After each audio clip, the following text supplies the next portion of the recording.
A few decades ago, scientists realized something terrifying. There are millions of giant rocks flying through space very close to Earth. Some of these rocks are so big they could destroy entire cities or even end life on our planet. It seems simple to fix this, right? Just build a spaceship and push these rocks away. But when engineers started working on it, they discovered it is one of the hardest things humanity has ever tried to do. Every small detail needs to be perfect, because in space there is no second chance. Why does something that seems so easy in our heads become almost impossible in real life? Get ready to fall asleep while listening to this video. Subscribe to the channel, leave your like and comment what part of the world you're watching from. Get comfortable and relax. Let's begin. Imagine you need to move a mountain. Now imagine that mountain is millions of miles away, tumbling through the void, and you have only one shot to nudge it off course. The engine you choose for that job isn't just a piece of hardware. It's the single most critical decision that determines whether the entire mission succeeds or becomes a billion-dollar piece of space junk. Let's talk about that engine. The problem of propulsion for a planetary defense spacecraft isn't about going fast, it's about going smart and lasting impossibly long. We are not launching a satellite to orbit or sending a rover to a nearby planet. This is a fundamentally different beast. The mission profile is brutal. Years of lonely cruise through deep space, a rendezvous with a bizarre, often poorly understood object, and then the application of a precise sustained force to alter its trajectory. The engine must be a paragon of reliability, a master of efficiency, and a survivor of the harshest environment we know. It must work perfectly the first time, every time, for years on end, with no mechanic waiting in a garage a million miles away. So, where do we even begin? The obvious starting point is with what we know best, chemical rockets. These are the workhorses of spaceflight, the thunderous beasts that lift our vehicles off the pad. They offer tremendous thrust, a literal kick in the pants, which is great for getting away from Earth's gravity quickly, but for our asteroid deflection mission, raw power becomes its own curse. Chemical rockets burn through their fuel at an astonishing rate. Think of them as a sprinter, full explosive energy and no stamina. Once that fuel is gone, it's gone. The mission might need to make tiny, precise adjustments to its course months or even years into the journey. The chemical stage, once spent, is just dead weight. It cannot help with those delicate nudges. Furthermore, that high thrust could actually be dangerous when we finally meet the asteroid.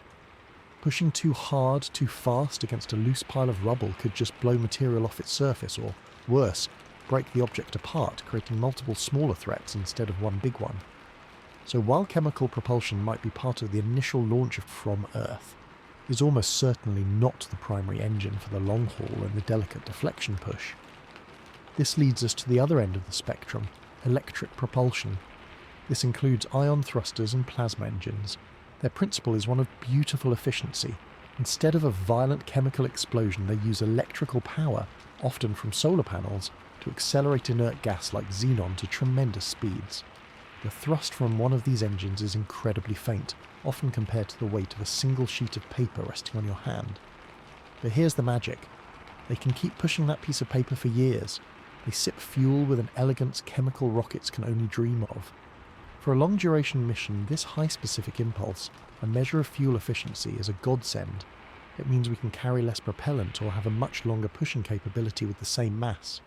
The Dawn spacecraft, which visited Vesta and Ceres, is a perfect testament to this. It used ion thrusters to tour the asteroid belt, something a chemical rocket could never have done with the same budget and spacecraft size. For an asteroid deflection mission, this gentle, persistent push could be ideal. A tiny force applied consistently over months or years can build up to a massive change in velocity for the asteroid. But of course, there's a massive catch. That whisper-faint thrust means the acceleration is agonizingly slow. It can take months of continuous thrusting just to build up a meaningful speed change for the spacecraft itself, let alone alter an asteroid's path. This creates a huge problem with time. Planetary defense relies on early warning. The earlier we can intercept an asteroid, the smaller the nudge needed to make it miss Earth. An ion-driven spacecraft might take years just to reach its target, eating deeply into that precious warning timeline. Furthermore, when it finally arrives, that weak thrust might be insufficient to effectively push a truly massive object within the remaining time window. There's also the issue of power. Ion thrusters are power hungry. As the spacecraft travels farther from the Sun, solar power diminishes, potentially requiring massive fragile solar arrays or switching to nuclear power sources, which adds another layer of complexity and cost. This brings us to the middle ground and some more exotic ideas. One concept is nuclear thermal propulsion. This isn't science fiction, it's been tested on the ground. It uses a nuclear reactor to heat a propellant like hydrogen to extreme temperatures, then blasts it out a nozzle. It offers a compelling compromise: thrust significantly higher than ion engines and efficiency about twice as good as chemical rockets. It could shorten transit times and deliver a more substantial push at the asteroid. But you are now dealing with a nuclear reactor in space, with all the attendant political, safety, and engineering challenges. Public perception, launch safety protocols, and the sheer cost and complexity of developing a flight-ready system are monumental hurdles. Another idea is solar sails, which use the gentle pressure of sunlight for propulsion. They require zero fuel, which is amazing, but their thrust is even lower than ion engines and is dependent on distance from the sun. They also offer limited control. For a time-critical deflection mission, a solar sail alone is probably too passive and slow. The choice of engine, therefore, becomes a torturous engineering compromise. It's a triangle where you can only ever pick two corners: high thrust, high efficiency, or low system complexity. We are forced to make trade-offs that keep mission architects awake at night. Do we prioritise getting there quickly with a chemical or nuclear thermal stage, accepting that we'll have less total pushing capability? Or do we prioritise fuel efficiency with electric propulsion, accepting a long, slow cruise that demands an early warning system we might not have? The answer likely isn't one single engine, but a combination. A hybrid approach. Perhaps a chemical stage for the initial Earth departure and a big braking manoeuvre, paired with a cluster of high-power ion engines for the long, sustained push on the asteroid. Maybe a nuclear electric system, where a reactor provides the ample power needed for a bank of super-efficient thrusters. Yet, selecting the technology is only the first part of the nightmare. Now we must build it to a standard of reliability that borders on the mythical. This engine will have to survive conditions we can only partially simulate on Earth. It will endure the violent shaking of launch, the radical temperature swings from baking in sunlight to freezing in shadow, and the relentless bombardment of cosmic radiation that can fry electronics and degrade materials over time. Every single component, every valve, every wire, every power converter must be designed, tested, and certified for a mission that cannot be repaired. We have to think about failure modes that seem absurd. What if a microscopic speck of debris from the manufacturing process floats into the wrong place during zero-gravity operation? What if a seal degrades under years of radiation exposure? The engine isn't just a thruster, it's a life support system for the entire mission's purpose. And then there's the human element behind the metal. The teams designing this engine will work on it for a decade or more. They will have to maintain a culture of obsessive and meticulous attention to detail across thousands of parts and lines of code. They must fight against complacency, against schedule pressure, against the inevitable turnover of personnel. They're building something that must work perfectly on a day they will not see for 15 years, operated under circumstances they can only model in computers. The propulsion system becomes a testament to human foresight and a mirror to our limitations. We are trying to create a mechanical heart that beats flawlessly in a world where nothing is perfect, for a duration that tests the very limits of our material science, all to perform a task we hope we never actually need. That is the true weight of the problem. It's not merely about Newton's laws and exhaust velocity, it's about building a legacy of certainty in a universe governed by probability and chaos. The engine is the soul of the mission, its faint glow in the deep black, whether from the blue plume of ionized xenon or the invisible heat of a nuclear reactor, represents a fragile thread of intention stretched across the solar system. It is our will made physical, our desire to protect our home translated into a precise and enduring fire.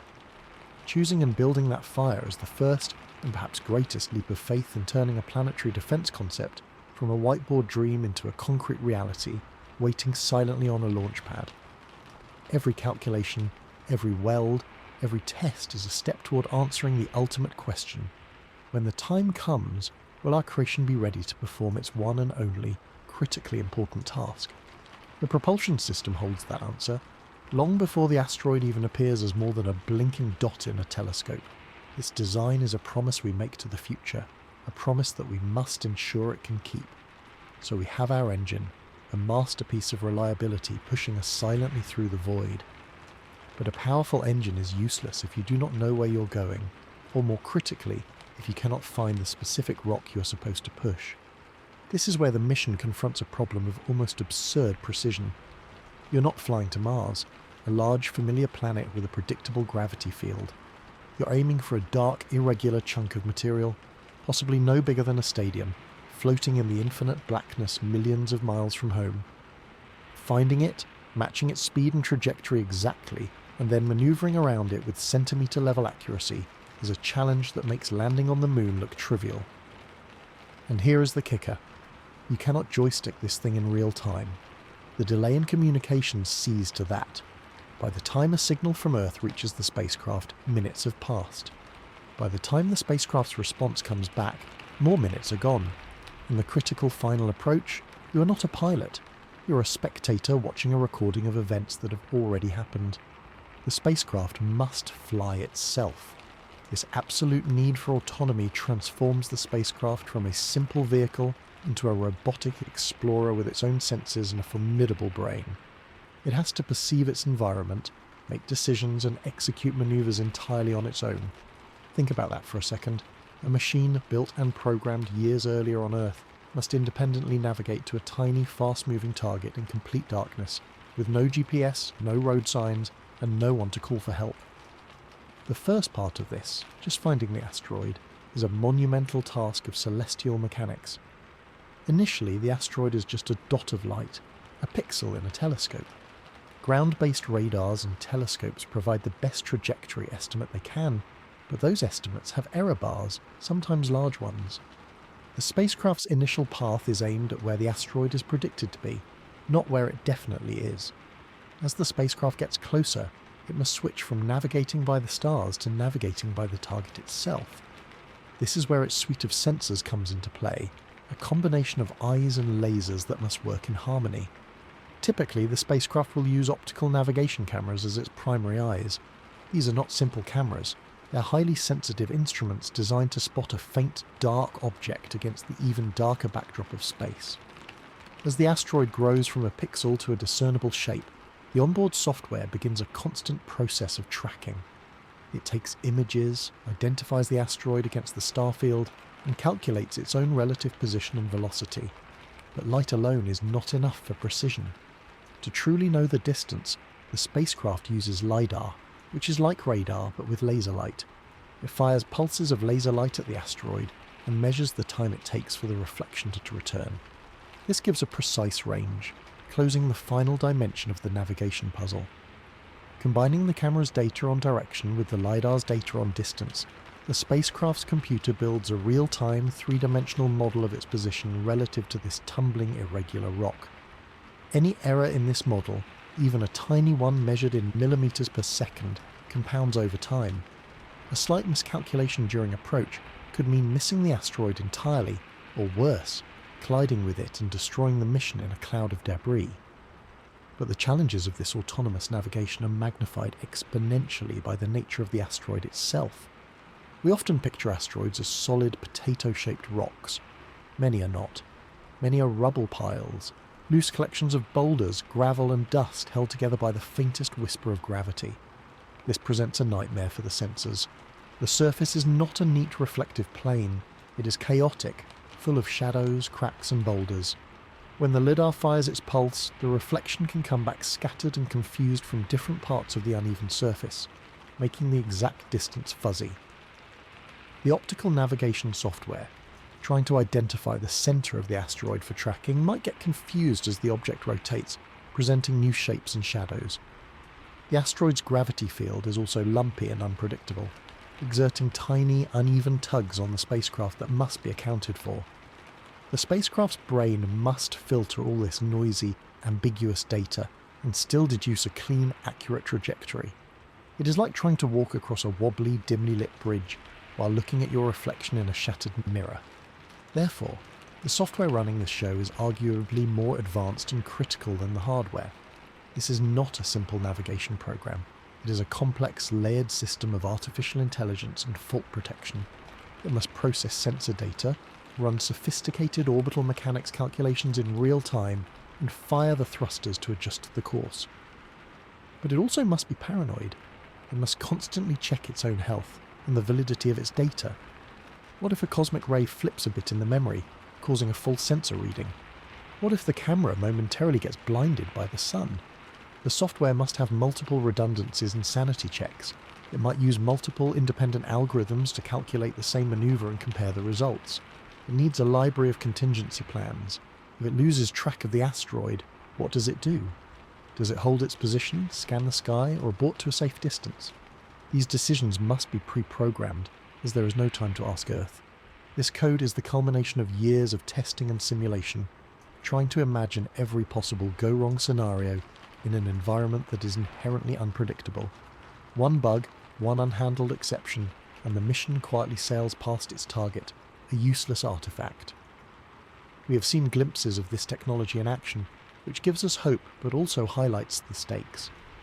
Missions like Japan's Hayabusa and Hayabusa 2 or NASA's OSIRIS-REx have performed breathtaking autonomous close proximity operations around small asteroids.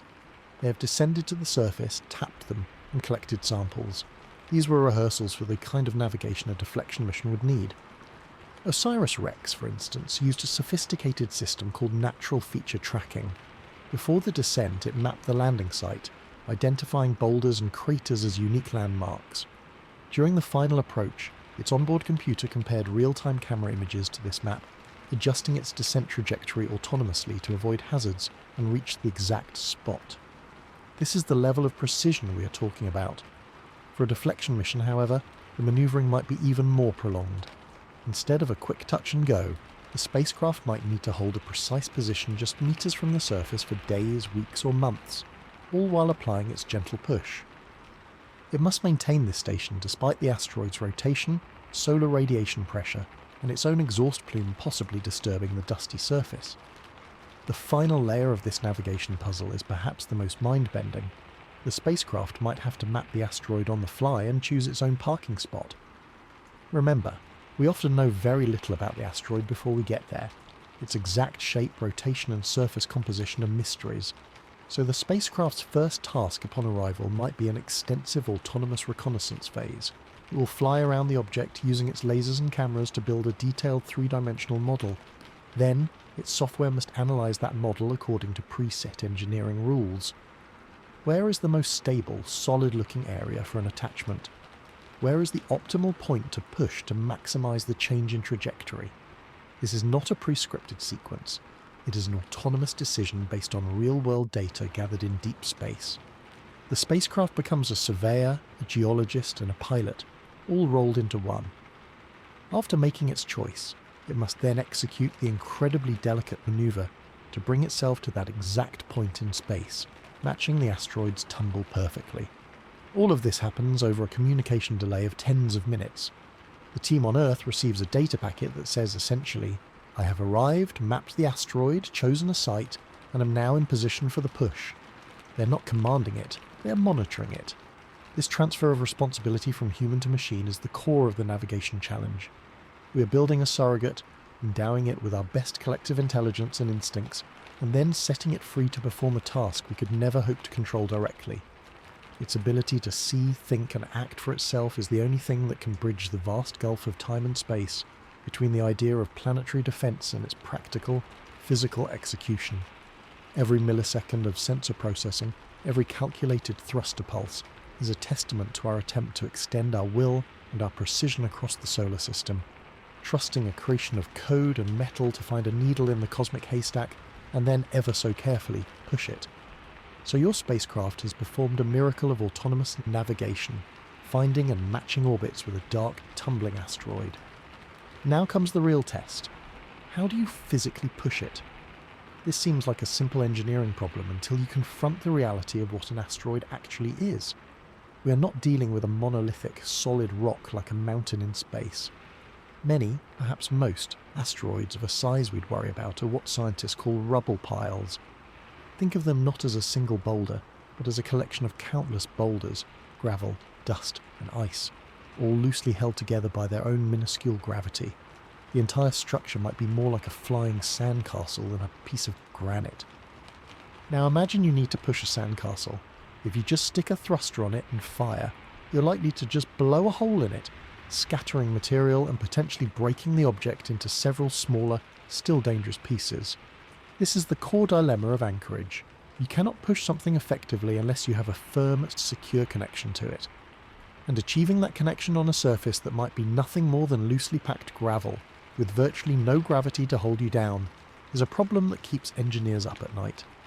The classic idea of landing on an asteroid is almost comically inadequate here. A traditional lander, like those sent to the Moon or Mars, relies on a solid surface to push against. It uses legs that distribute weight, which is a function of gravity.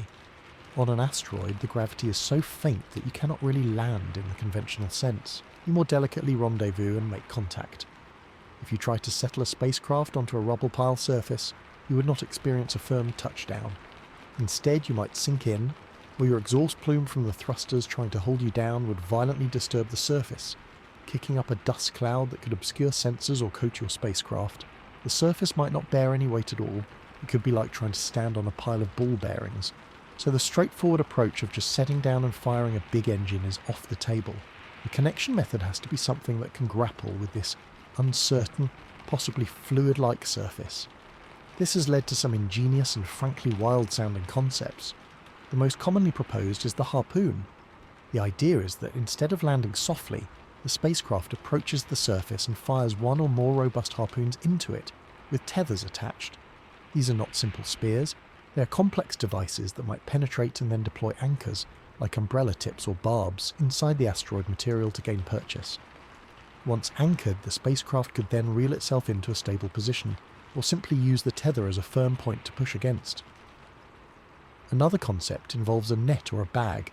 A spacecraft could envelop a smaller asteroid or a large boulder on a bigger one with a strong, flexible net. By cinching the net closed, it creates a connection point.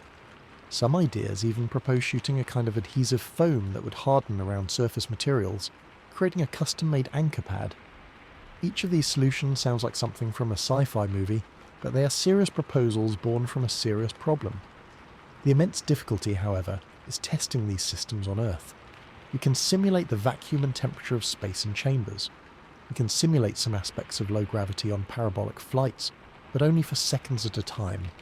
We cannot truly replicate the persistent microgravity environment of an asteroid's surface and the precise mechanical behaviour of regolith that has never felt strong gravity.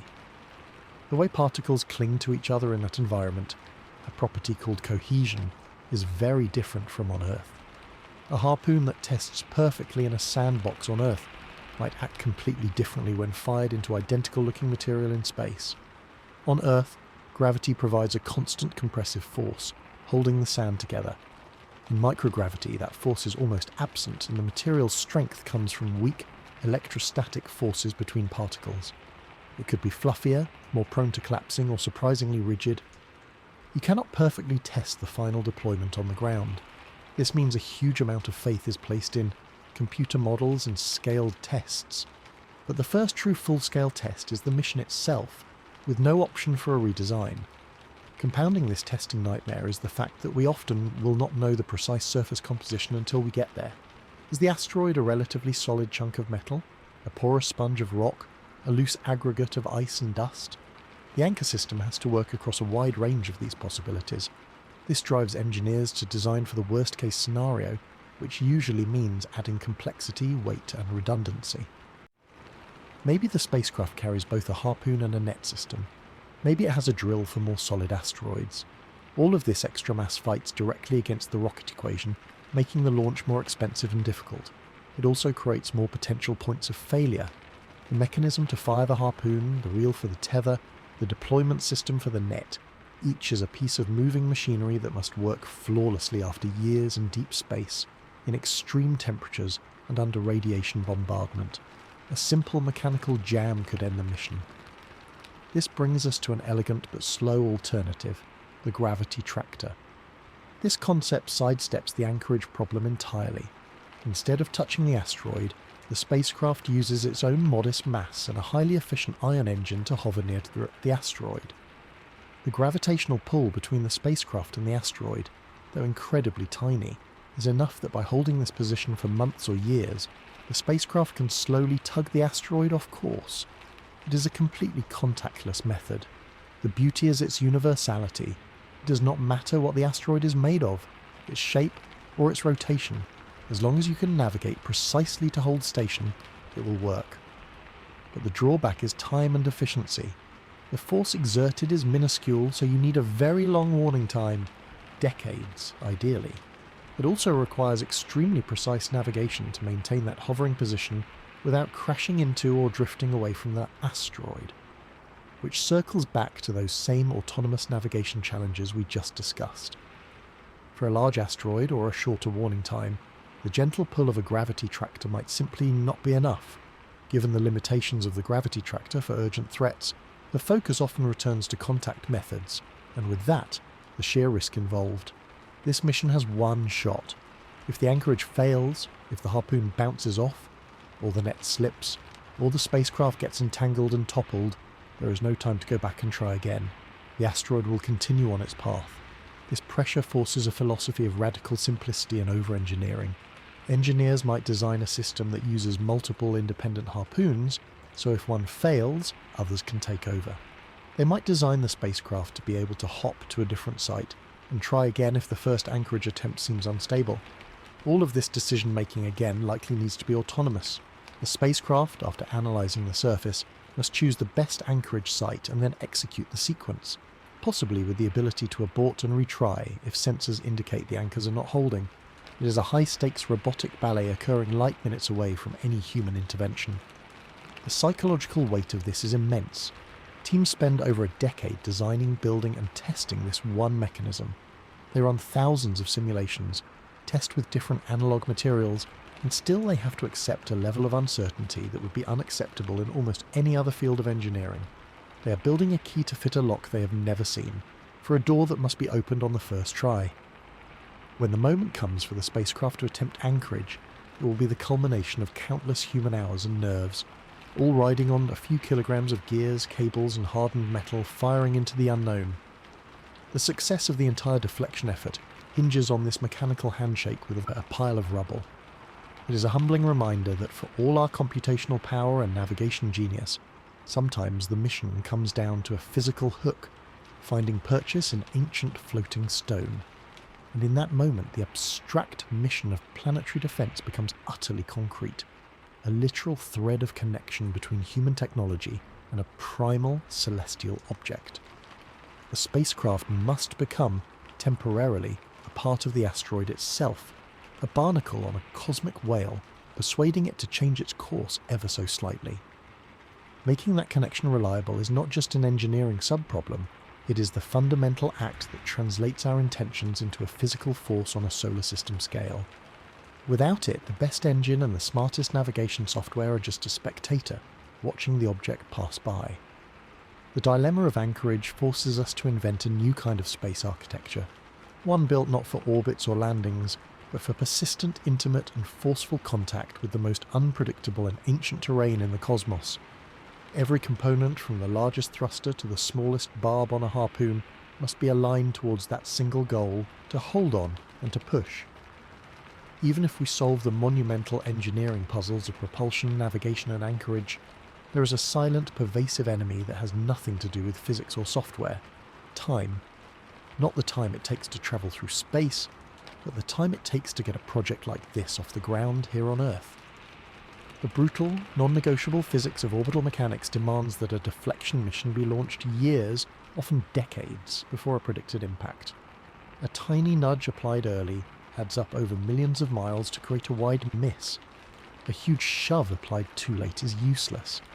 This creates a timescale for action that is fundamentally alien to our human systems of planning, funding and governance. We are trying to fit a civilization-scale, multi-decade project into a world that operates on election cycles, annual budgets and quarterly reports. This mismatch is perhaps the single greatest non-technical threat to planetary defense. Think about how a mission timeline actually works. From the moment a potentially hazardous asteroid is identified, the clock starts. Scientists calculate the key windows for launching a spacecraft to intercept it. These windows are unforgiving. dictated by the orbital dance of Earth and the asteroid. You might have a launch window that opens in, say, 8 years, and then not again for another 5 years after that. So the decision to proceed must be made almost immediately, but you cannot just decide and go. You need to design the mission. That process alone, given the complexities we have discussed, could take 5 to 7 years of intense engineering work before metal is even cut. Then you have to build the spacecraft, a process of another 3 to 5 years involving thousands of suppliers and rigorous testing. Then comes the launch and the multi-year cruise to the asteroid.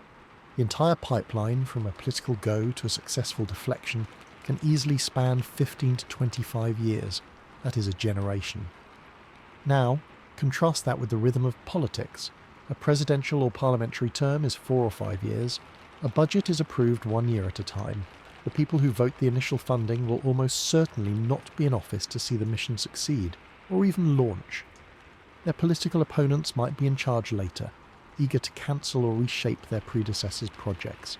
This creates a massive disincentive to start. Securing continuous funding for such a long horizon is a Herculean task of bureaucracy and persuasion. You're essentially asking lawmakers to allocate billions of dollars today for a problem that might not visibly materialize for decades, with the hope that their successors will keep writing the checks. The project offers no immediate jobs report, no ribbon-cutting ceremony for years. It is a tough sell. The narrative is abstract. We are spending this money to prevent a catastrophe that our models say is very unlikely to happen in the next 100 years. Opponents will inevitably frame it as a wasteful boondoggle, money that could be spent on healthcare, education or infrastructure today. Proponents have to fight not just for a budget line, but for the very idea of long-term thinking. They must maintain public and political support across economic recessions, changes in leadership, and shifting global priorities. A single sustained period of budget cuts can derail the entire project, causing delays that push it past the critical launch window. The mission can die not from an engineering failure, but from an appropriations committee meeting. This funding volatility directly impacts the engineering itself. When budgets are uncertain from year to year, project managers cannot make efficient long-term contracts with suppliers. They cannot retain a stable, experienced workforce. Engineers might be hired, then laid off, then rehired, losing crucial institutional knowledge in the process. The project moves in fits and starts, which is incredibly wasteful and drives up the ultimate cost.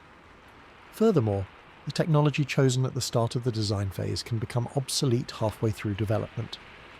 The radiation-hardened computer processor that was state-of-the-art when the mission was approved might be a sluggish antique by the time the spacecraft is built. But you cannot simply swap in a newer, faster chip halfway through. That would require a complete requalification of the entire avionics system, a potential multi-year delay, so you're often locked into older technology to maintain schedule and reliability, flying a spacecraft that feels like a relic compared to the latest smartphones, even as it performs miracles of autonomy in deep space. The psychological toll of this long timeline is also profound on the team. The engineers and scientists who dedicate their careers to this project will spend decades of their lives on it. They will face the constant threat of cancellation, the grind of annual budget justifications, and the public's fleeting interest. Maintaining motivation and a culture of excellence over such a period is a leadership challenge of the highest order. The team that finishes the mission will be different from the team that started it. Knowledge must be meticulously passed down. The original sense of urgency can fade into routine, yet the need for perfection never diminishes. This slow, grinding timescale fights against human nature, which is wired for more immediate feedback and results. All of this leads to a perverse and dangerous inertia, because the challenge feels distant and the political path is so fraught. The default human response is to delay. We wait for more data, we wait for a clearer threat, we wait for better technology, we wait for a more politically convenient time. But with each year of delay, the required mission profile becomes more aggressive, more expensive, and more technically demanding. What could have been solved with a slow, gentle gravity tractor mission launched with 20 years of warning might morph into a need for a last-minute, high-risk nuclear explosive option if we only have 5 years left. The timescale of the asteroid is immutable. It does not care about our elections, our budgets, or our economic crises. It follows the laws of gravity with cold, predictable precision. Therefore, The true test of a planetary defense program is not just technological prowess, but societal maturity. It is a test of whether our civilizations can institutionalize long-term thinking and sustained investment in a global public good that offers no tangible return unless it fails. It requires creating stable apolitical funding mechanisms, perhaps through an international consortium with a dedicated endowment-like fund that is insulated from yearly political battles. It requires building organisations with the permanence and mandate to see these projects through across generations, similar to how we manage other long-term infrastructure like naval shipbuilding or massive particle physics experiments. Most of all, it requires a persistent cultural narrative that normalises this kind of stewardship, making it a boring, ongoing line item for humanity, not a panic-driven reaction to an imminent crisis. The enemy is not just the rock in space, it is the short-termism ingrained in our very systems. Beating the asteroid means first beating our own instinct to prioritise the urgent over the important, year after year, for decades. The spacecraft that eventually pushes an asteroid off course will be a triumph of engineering, but it will only exist because of a prior, quieter triumph of patience, policy, and persistent political will across generations of humans who may never see the fruit of their labour. Its journey begins not at the launch pad, but in committee rooms and budget offices, many years and many political seasons earlier. Every discussion, every line item, every international agreement is part of the mission's propulsion system, slowly building the velocity needed to get the hardware off the planet before the window of opportunity closes forever. This is the grinding, unglamorous work of aligning human time with cosmic time, and it is every bit as difficult as building an autonomous spacecraft. The countdown to a potential impact does not start when the asteroid is discovered. It started millions of years ago. Our response timeline is a tiny sliver at the end, and compressing our own bureaucratic and political processes to fit within that sliver is a race against ourselves. Success means having the spacecraft ready and waiting on the pad years before it is ever needed. A silent insurance policy that represents the ultimate bet on the future. That is the staggering scale of the commitment required. It is not a single mission. It is a permanent capability, maintained across the decades, always ready for the day we hope never comes. The sustained focus and investment required to maintain that readiness, through all the noise and chaos of human affairs, is the invisible foundation upon which all the brilliant engineering ultimately rests. Without solving the problem of time here on Earth, the solutions to the problems in space are nothing but impressive blueprints, filed away for a future that may not have the luxury to build them. The mission, therefore, must be sold not as a one-time expense, but as the establishment of a perpetual shield, a new branch of human activity as ongoing as climate monitoring or public health. It is about making the exceptional routine, because in the vast timeline of the solar system, planetary defense is not an exception. It is a fundamental and recurring duty of a spacefaring civilization. The long wait between threat and response is not a bug in the system. It is the central feature of the challenge, and our management of that wait is the first and most critical phase of the deflection campaign. It is a phase conducted entirely on Earth, in boardrooms and legislative halls, and its success determines whether we ever get to use the harpoons, the ion engines, and the autonomous navigation software. The tyranny of time is the first barrier, and in many ways the highest one to clear. So, we have managed the political will across decades and secured steady funding, a Herculean feat in itself. Now we run headlong into the next equally formidable wall. The sheer, eye-watering cost of actually building and flying this thing, and the deeply uncomfortable question of who on Earth should foot the bill. Let's be brutally honest here. Developing, constructing, launching and operating a dedicated asteroid deflection spacecraft is not a side project. It is an endeavour that would sit comfortably among the most expensive space programs in human history. We're talking about a financial outlay that rivals the Apollo program, the International Space Station, or the James Webb Space Telescope. To even begin wrapping our heads around this, we need to break down where all that money goes and why it adds up so fast. First, you have the research and development phase. This is not about tweaking existing satellite designs. This is about inventing new technologies or pushing known ones to absolute limits. We need propulsion systems that work for years, autonomous navigation software that can make life or death decisions, and anchoring mechanisms for surfaces we cannot fully simulate. Each of these requires years of work by teams of the world's top aerospace engineers, software developers, and physicists. Their salaries alone represent a massive ongoing cost. Then you need the facilities to do this work.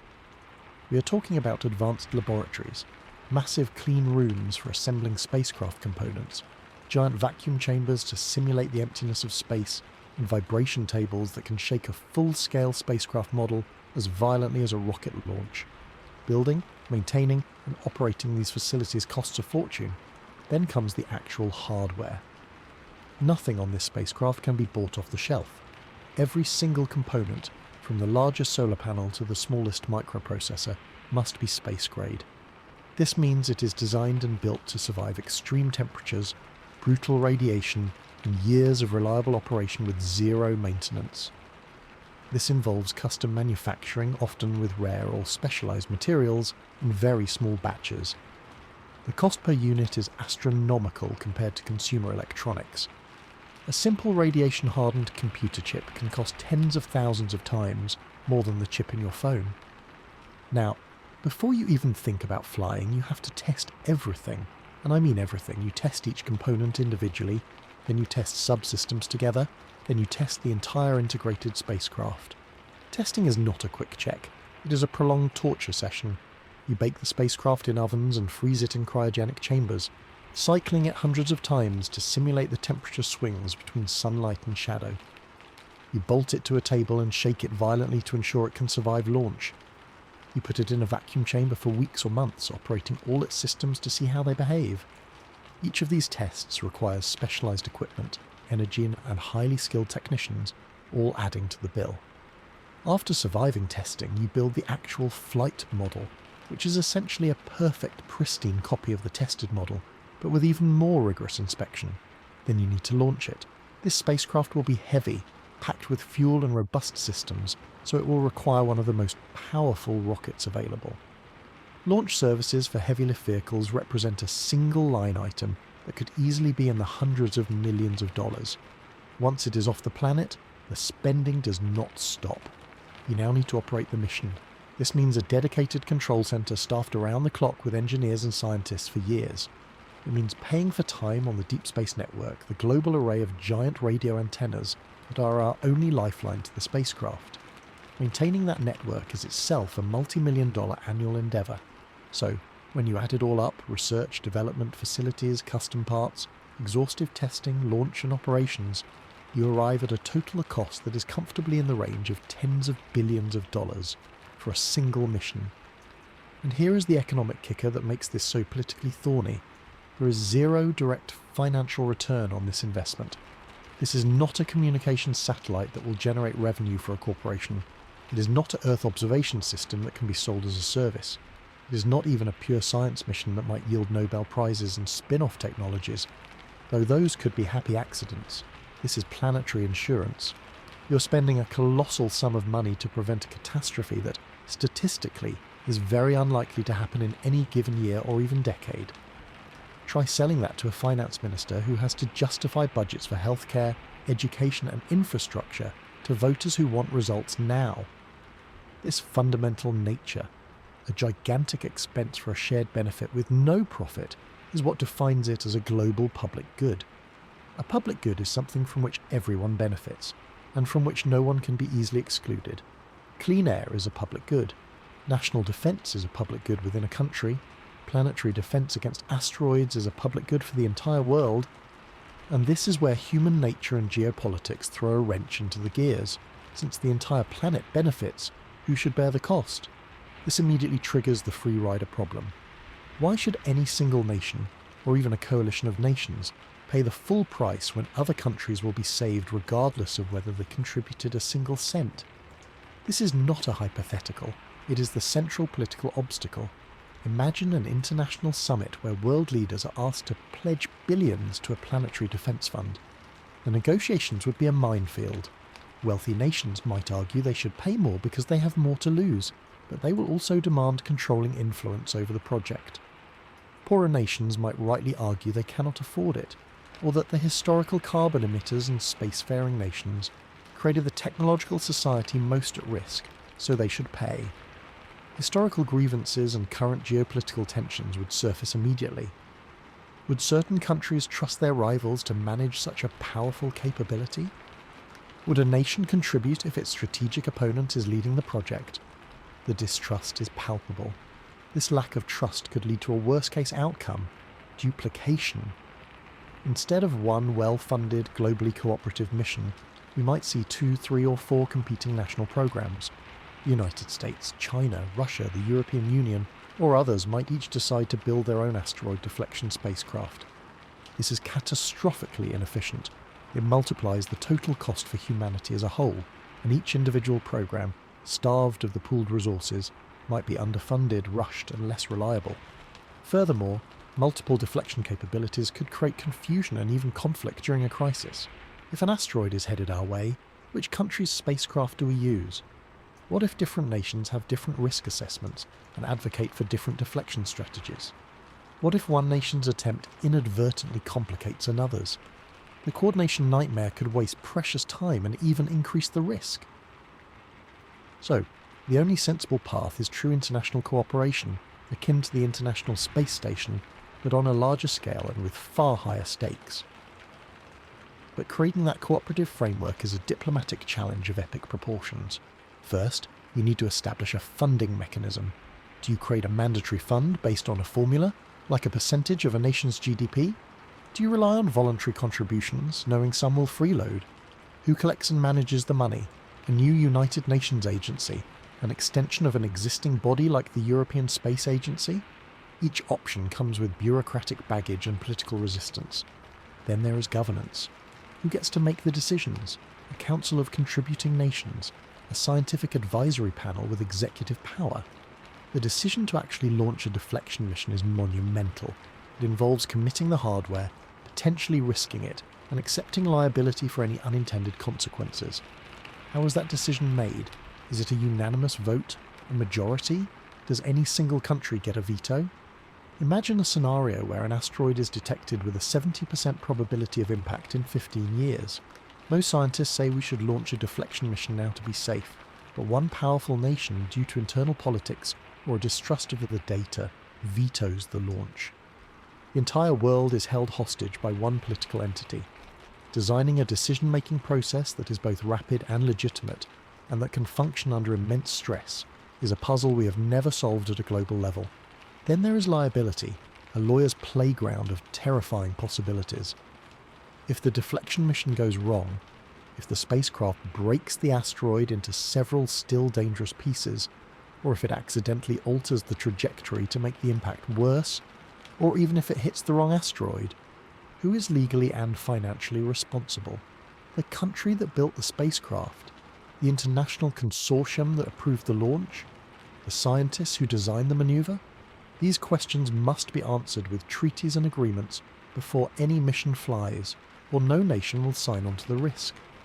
All of these issues, funding, governance, decision-making, liability, are as complex and thorny as any engineering problem. In many ways, they're harder. Engineering follows the laws of physics, which are consistent. Human politics and economics are messy, emotional, and unpredictable. Without a viable global model for financing and governance, the most beautifully designed spacecraft with the most elegant propulsion and the smartest AI will never be more than a set of blueprints. It is a classic catch-22. We need a successful demonstration of cooperation to build trust for the big mission, but we need trust to cooperate on the big mission in the first place. Breaking this cycle requires a profound shift in perspective.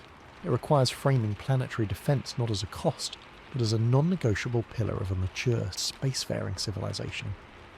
It requires relentless public education about the reality of the risk, not to spread fear, but to foster a sense of shared vulnerability and shared destiny.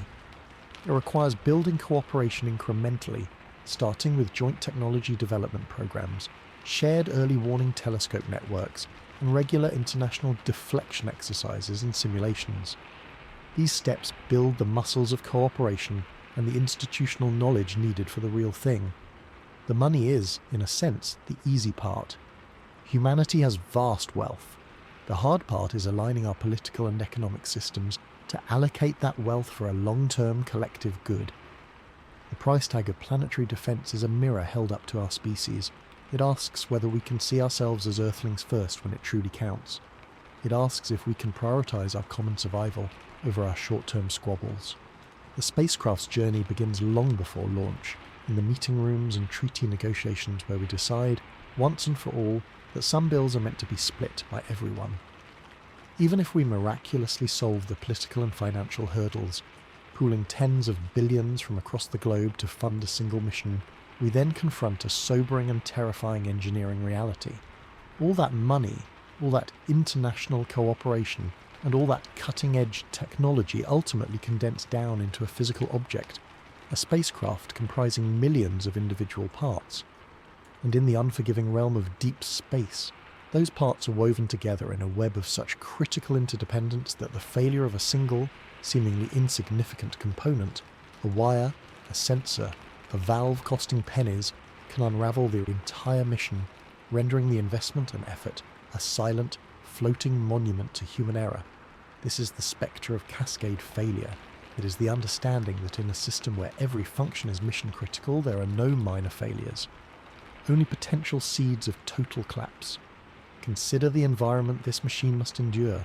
It is not like a car where a faulty sensor might trigger a warning light and you can pull over. There is no pulling over. From the moment of launch, the spacecraft is subjected to forces that actively try to tear it apart. The launch itself is a controlled explosion, generating immense vibration and acoustic noise that shakes every bolt, solder joint and circuit board. A connection that seemed perfectly secure on the ground might be loosened by these vibrations, but the flaw could remain latent, a hidden crack waiting to widen. Once in space, the thermal cycles begin.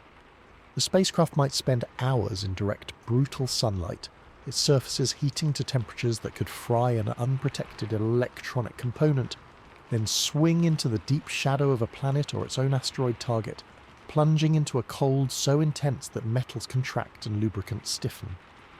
These cycles repeat not dozens but thousands upon thousands of times over the mission's life. Each cycle is a stress test, flexing materials, fatiguing joints, and testing the resilience of every seal. Now, layer on the radiation. Beyond the protective bubble of Earth's magnetosphere, the spacecraft is bathed in a constant invisible rain of high-energy particles from the sun and galactic cosmic rays from deep space. This radiation is a silent saboteur. It can slam into a computer's memory chip and flip a single binary digit from a 0 to a 1 or vice versa. This is called a single event upset. One flipped bit in the wrong place at the wrong time could corrupt a crucial command. It could tell the navigation computer that the star tracker is seeing nonsense, triggering a safe mode reset during a critical engine burn. Or it could alter a parameter in the thruster control software, causing a tiny but fatal overburn. Radiation also has a cumulative effect.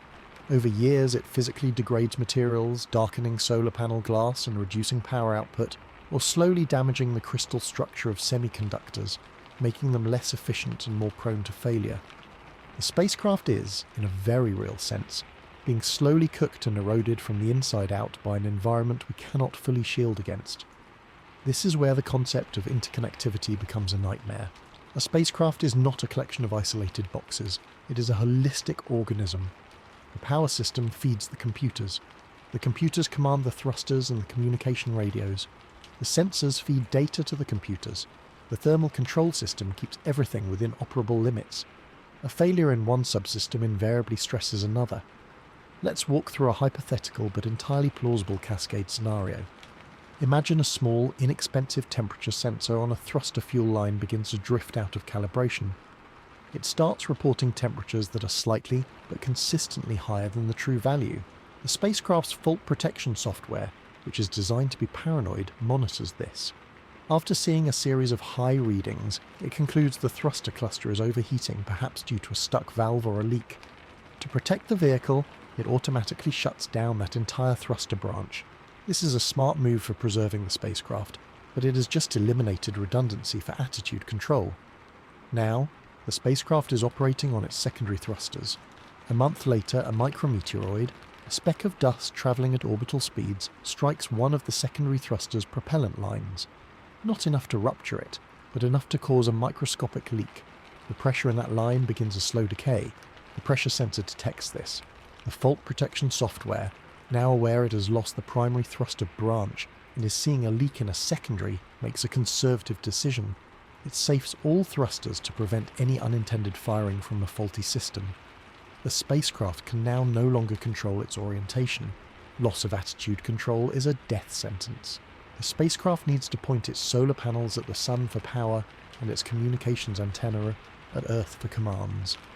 Tumbling uncontrollably, it soon enters an orientation where its panels are in shadow.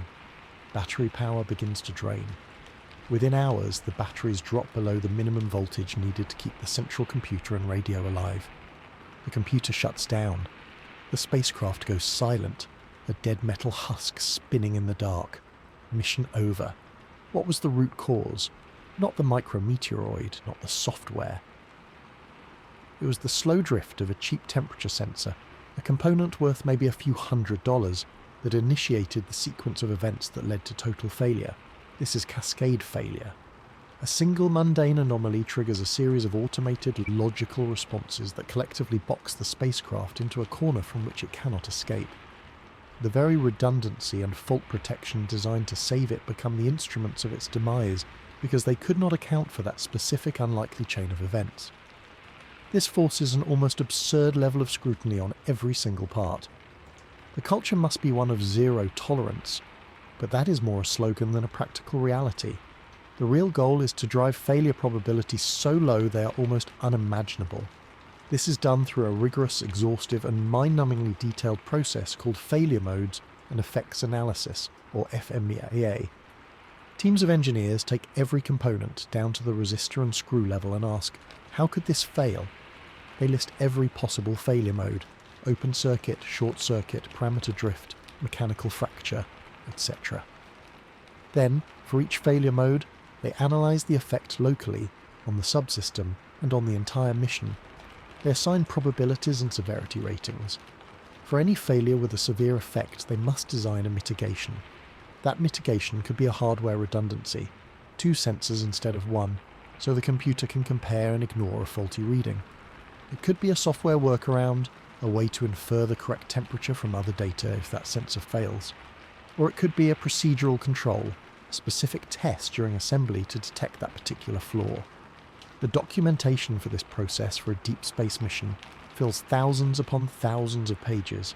It is a monumental effort in foresight and paranoia, but even FMEA has limits. It relies on human imagination. You can only analyse the failures you can conceive of. The unknown unknowns are what haunt engineers. Perhaps a particular batch of ceramic capacitors has a latent flaw that only manifests after 10,000 hours of operation under a specific combination of temperature and voltage. This flaw was not in the manufacturer's spec sheets. It was not discovered in qualification testing because the test profile didn't perfectly match this obscure condition. Yet, on your spacecraft, 5 years into the mission, a bank of these capacitors in the power regulator fails. The regulator hiccups, causing a brief voltage spike. That spike resets the main computer. The reset happens during a critical data upload to the autonomous navigation system, corrupting its internal map of the asteroid. The spacecraft, now confused about its target's precise shape and location, aborts the final approach sequence. Mission over. You can test components for years, but you cannot test for an infinite duration under every possible combination of space conditions. You're always extrapolating. The pursuit of perfect reliability leads to a phenomenon of diminishing returns that skyrockets cost. Making a component 99.9% reliable might cost X. Making it 99.99% reliable might cost 10x. That last fraction of a percent of confidence is the most expensive thing you will ever buy, and you have to buy it for millions of components. This reality shapes the very philosophy of spacecraft design. It pushes you towards simpler, more robust and often older, more proven technology. A fancy new microprocessor might be 100 times faster, but if it hasn't logged millions of hours of flight heritage in space, its failure modes are not fully understood. The safer bet is the slower, older, radiation-hardened chip that has flown on a dozen missions without issue. This conservative approach can sometimes feel at odds with the need for groundbreaking autonomy and performance. It is a constant tension between innovation and reliability. Furthermore, it places immense importance on the human processes of assembly, integration and test. A technician having a bad day, over-tightening a screw or using the wrong cleaning solvent can implant a failure that lies dormant for years. The clean rooms where these spacecraft are built are temples of procedure. Every tool is calibrated, every step is documented, every person is suited to prevent contamination. The goal is to remove human variability, to make the construction process as machine-like and repeatable as possible. Because when the spacecraft is alone in the void, there is no fixing the loose screw, the cold solder joint, or the speck of dust on the lens. The cascade failure that dooms the mission may have begun not in space, but in a moment of inattention on a factory floor years before launch. This is the crushing weight of the endeavour. You are not just engineering a machine, you are attempting to engineer out chance, to create a perfect, predictable artefact in an imperfect, unpredictable universe. Every decision, from the grandest architectural choice to the selection of a single screw, is made under the long shadow of that 1 in a million chance of a cascade. The mission's success therefore rests on a foundation of unimaginable attention to detail, a culture of obsessive questioning, and a humble acceptance that despite all that, luck still plays a role. It is a battle against entropy itself, fought one meticulously inspected and tested component at a time. But even if we engineer every component to near perfection, creating a spacecraft resilient to cascading internal failures, we face another equally fragile tether to survival, its connection to Earth. All that brilliant autonomy, all that precise engineering is meaningless if we cannot talk to it, if we cannot send it commands, receive its data, or know its status. Communication link is the spacecraft's lifeline, its umbilical cord stretched across the solar system, and maintaining that link over distances of hundreds of millions of kilometres is a battle against physics itself, a battle we are perpetually on the verge of losing to the sheer scale of the cosmos. Think of it this way: every piece of information, every command to fire a thruster, or every image of the asteroid must be encoded into radio waves, fragile ripples of energy that grow weaker with every kilometre travelled. By the time a signal from a spacecraft near Mars reaches Earth, its power has diminished to an almost incomprehensibly faint whisper, a fraction of a billionth of a watt. Picking that whisper out of the universal background noise of space is one of the greatest technical achievements we perform regularly, and for a deflection mission, the stakes of maintaining this tenuous connection are absolute. The problem begins with a fundamental law of physics, the inverse square law. As a radio signal spreads out from the spacecraft's antenna, its power dissipates with the square of the distance. Double the distance, and the signal strength is not halved, it is reduced to a quarter. Triple it, and it is a ninth. For a mission to a distant asteroid, distances can be vast, sometimes exceeding the distance from Earth to the Sun. This means the signal arriving on Earth is incredibly weak. To combat this, we need two things: a very powerful transmitter on the spacecraft and a very sensitive receiver on Earth. The spacecraft's transmitter is limited by the available power on board.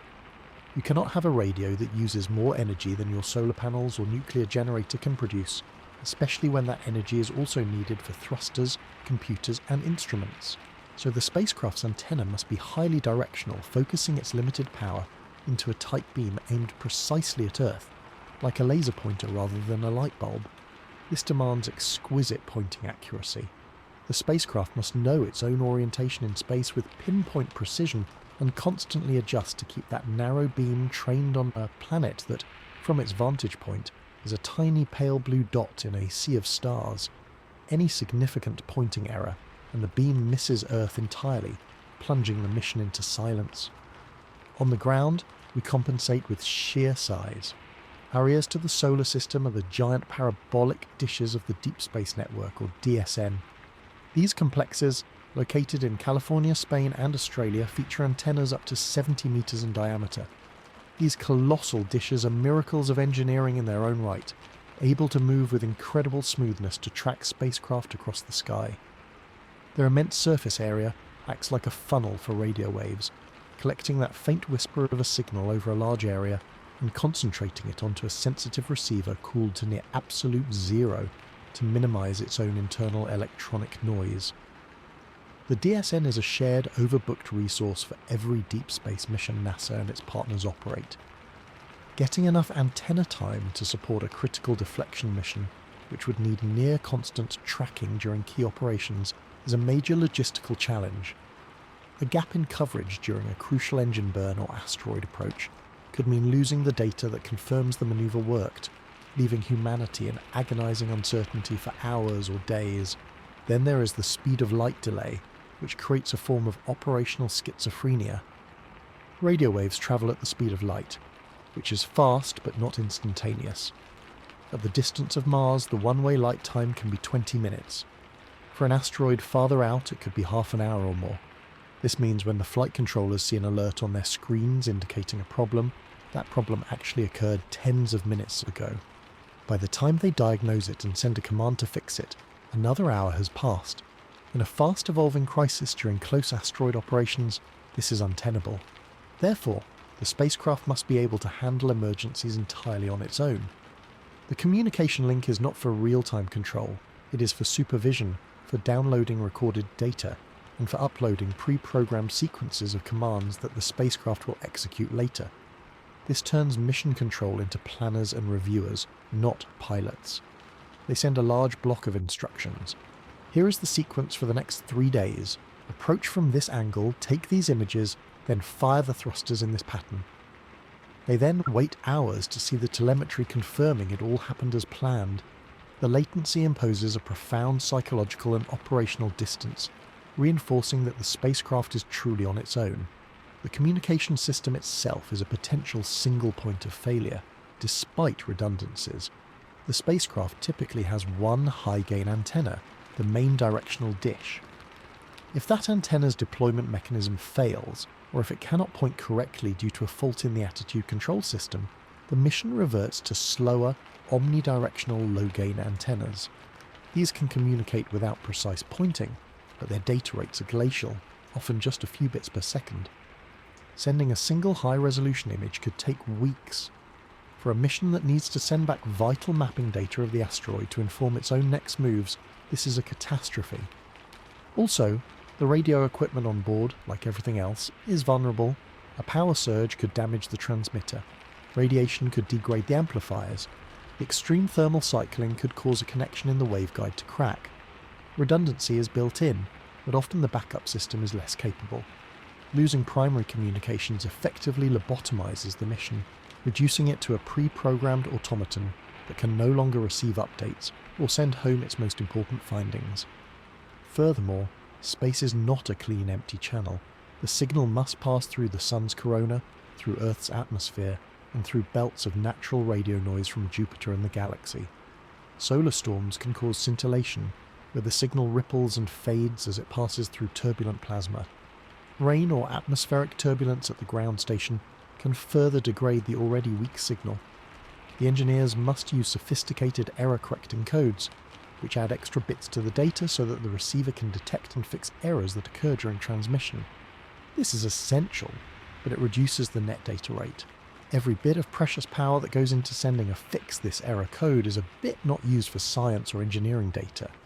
It is a constant trade-off between data integrity and data volume. For a deflection mission, the integrity is paramount. A corrupted command file could be disastrous, so the systems are designed to be conservative, often requesting retransmission of data blocks if there is any doubt, which again eats into time and link availability. Ultimately, the communication link embodies the existential loneliness of the mission. It is a thread of light and thought connecting a human-built machine to its creators across an unforgiving void. Every packet of data that arrives is a triumph over distance and entropy. The teams on Earth celebrate these packets, not just for the information they contain, but for the simple, profound proof that the spacecraft is still there, still alive, still listening. In the quiet control room, the steady chirp of a carrier signal locked onto by a giant dish is the sound of mission health. Its absence is the sound of dread. This is why so much effort is poured into making this link robust. It is not just about transferring ones and zeros, it is about maintaining a presence. The spacecraft, for all its autonomy, is an extension of human will. The communication system is how that will is expressed, and how its effects are understood. Without it, the spacecraft becomes a ghost, its actions unseen, its success or failure a mystery. In a mission where the entire point is to confirm a change in an asteroid's trajectory to secure Earth's safety, that confirmation is everything. We need to see the data that proves the nudge worked. We need to track the asteroid's new path with our telescopes. But we also need the spacecraft's own precise measurements to tell us exactly what it did. If the link is lost before that data comes home, we might never know if we succeeded until years later, when the asteroid either hits or misses. The communication system, therefore, holds the key to our peace of mind. It is the mechanism of accountability for this grand experiment in celestial engineering. Its constant, fragile existence is a reminder that for all our ambitions to protect the planet, we remain creatures tied to home, needing that thread of connection to assure us that our far-flung protector is still standing guard. The great dishes of the deep space network, slowly turning against the backdrop of stars, are our end of that thread, patiently listening for the whisper from the dark that tells us we are, for the moment, still safe. The fragile thread of communication, that lifeline of data and commands, relies entirely on the health of the spacecraft's electronic brain and nervous system. But out in deep space, that brain is under constant invisible assault. We are not just fighting distance and isolation, we are fighting an environment that is fundamentally hostile to the very idea of modern electronics. Outside the protective magnetic bubble of Earth, the spacecraft is naked to a ceaseless rain of high-energy radiation. This isn't the kind of radiation that gives you a sunburn. This is subatomic shrapnel travelling at nearly the speed of light, capable of punching through metal and scrambling the delicate digital heart of the spacecraft. Surviving this radiation is not a secondary concern. It is a primary design driver that dictates everything from the choice of computer chips to the mission's very timeline. This is a silent, patient war against degradation and sudden, random malfunctions. The radiation comes from two main sources. The first is our own sun, which, during periods of high activity, can unleash solar particle events. These are storms of protons and heavier ions accelerated by solar flares and coronal mass ejections.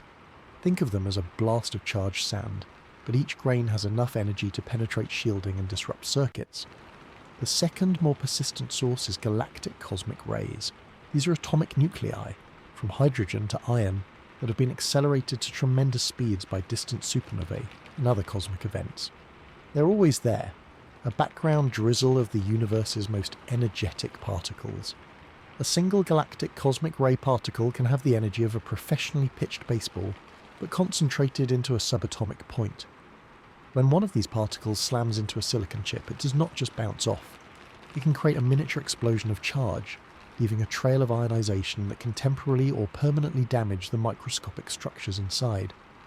The most common and insidious effect is the single event upset. This is a soft error, meaning it does not permanently damage the hardware but corrupts the data it holds. When a high-energy particle strikes a memory cell, it can inject enough charge to flip a bit from a 0 to a 1 or vice versa. In your home computer, a bit flip might cause a program to crash. You simply reboot. On a spacecraft millions of miles away, a bit flip at the wrong time can be catastrophic. It could change a command sequence, alter a navigation solution, or corrupt a critical piece of telemetry.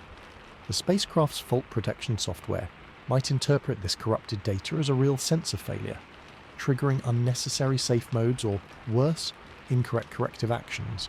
The problem is, these events are random and impossible to predict. You cannot shield against every single particle, so you must design the system to expect and tolerate a certain rate of these upsets. This is done through radiation-hardened design and robust software. Memory can be protected with error detection and correction codes, which add extra bits to allow the computer to identify and fix single-bit errors. Critical computations can be performed in triplicate by 3 separate processors, with a voting system to determine the correct answer if one processor suffers an upset. But all these mitigations add complexity, power consumption, and, crucially, time. A rad-hard processor is often generations behind a commercial one in terms of speed and performance, because it uses larger, more robust transistor designs that are less susceptible to upset. So, the spacecraft's brain is inherently slower and less capable than the phone in your pocket, purely because it has to survive in an environment your phone would die in within seconds. Beyond these sudden digital hiccups, there is the slower, more sinister threat: total ionizing dose and displacement damage. This is the cumulative effect of years of exposure. As particles pass through materials, they deposit energy, gradually breaking atomic bonds and damaging the crystal structure of semiconductors. Over time, this causes transistors to become leaky, requiring more power to switch and ultimately degrading their performance. Solar panels are particularly vulnerable. The constant bombardment darkens the glass cover slides and damages the semiconductor materials that convert sunlight to electricity. Their power output steadily declines over the mission. For a multi-year deflection mission, this power decay must be meticulously modelled and accounted for in the mission plan. You start with more solar array than you technically need, knowing you will have less by the end. If the decay is faster than predicted, the mission could literally run out of juice before completing its push. For components, the only solution is to use parts that have been tested and rated for a certain total dose. They are baked in radiation testing facilities here on Earth to simulate years of exposure, and only those that meet a stringent threshold are selected for flight. This testing is expensive and time-consuming, and it further limits the pool of available components. Then there are the single event effects that are more severe than a simple upset. A single event latch-up occurs when a particle strike creates a parasitic short circuit within the chip, causing it to draw excessive current. If not quickly detected and power cycled, it can burn out the component. Single event gate rupture can permanently destroy a transistor. To guard against these, circuits include current limiters and watchdogs that can reset power to a subsystem if a latch-up is detected. But again, every reset is an interruption, a moment of blindness and vulnerability. The spacecraft must be able to reboot and reconfigure itself autonomously, finding its way back to a stable operating state without human intervention, a process that could take minutes or hours during which it is not performing its mission. The need for radiation survival dictates the spacecraft's anatomy. Sensitive electronics are often housed in a vault, a box lined with shielding material, like tantalum or aluminum. But shielding is a trade-off. It adds mass, which is the enemy of launch costs, and it is only partially effective against the most energetic galactic cosmic rays, which can pierce through almost anything. Sometimes, the strategy is selective shielding, protecting only the most critical components, and accepting that other systems will have a shorter lifespan. Another approach is spatial redundancy, placing duplicate critical systems in different physical locations on the spacecraft, so a single radiation blast cannot take out both. The wiring itself must be chosen for radiation resistance, as some insulation materials can become brittle and crack after prolonged exposure. All of this means that from the earliest design stages, engineers are not just asking, what does this component do? But how will it die? They are modelling radiation fluxes along the planned trajectory, calculating the expected total dose at different locations inside the spacecraft, and designing mitigations for every failure mode they can conceive. They run simulations where they inject thousands of simulated bit flips into the software to see if the system can recover. They test engineering models and particle accelerators, blasting them with protons to see what breaks. This invisible threat shapes the mission's very soul, enforcing a conservatism and a redundancy that defines deep spacecraft. The spacecraft is, in a sense, a hospice patient from the moment it is launched. Its systems are in a slow, managed decline. The mission's success depends on carefully pacing that decline, ensuring that the essential functions outlive the operational timeline. The battle against radiation is a war of attrition fought on a microscopic scale, a daily erosion of capability that the engineers must anticipate and outsmart. It is a reminder that for all our technological prowess, we are sending extraordinarily delicate objects into a realm that does not tolerate fragility. The spacecraft endures an environment that is, for modern electronics, a form of constant corrosive violence. Its survival is a testament not to brute force, but to meticulous planning, profound understanding of material science, and a deep humility in the face of the universe's most elemental forces. Every day it operates is a small victory in that war, a day where the slow creep of degradation and the random strike of a particle have not yet found a fatal combination. The mission team monitors power levels and computer error logs, not just as engineering data, but as vital signs in an intensive care unit, watching for the signs that the invisible enemy is gaining ground. In the end, the spacecraft does not conquer the radiation environment, It merely resists it for long enough to complete its task, a temporary bastion of order in a chaotic sea of energy. Even as we armour the spacecraft's electronics against the relentless hail of radiation, we are confronted with a more fundamental need: the energy to run them at all. Every watt of power consumed by those hardened chips, every trickle of current to the sensors, the thrusters and the radio has to come from somewhere. And in the deep dark where these missions operate, somewhere is a profound engineering puzzle. Keeping the lights on for years, far from the warm glow of the sun, is a challenge that dictates the very shape and strategy of the mission. You cannot just slap on some solar panels and call it a day. The further you travel from the sun, the weaker its light becomes, following that same inverse square law that cripples our communications. Near Earth, sunlight is abundant. By the time you reach the asteroid belt, its intensity is less than half. Go out to the orbit of Jupiter, and it is a mere fraction. For a spacecraft that needs substantial power to run ion engines, high-power computers, and active sensors, traditional solar panels become vast, fragile, and ultimately insufficient sails catching a dying breeze. This forces a radical choice in power architecture, a choice between stretching solar technology to its absolute limits or embracing a nuclear solution. The most reliable option for missions beyond Mars is the radioisotope thermoelectric generator, or RTG. It is a beautiful and terrifying piece of technology. At its heart is a pellet of radioactive material, typically plutonium-238. This isotope decays naturally, releasing heat as it does so.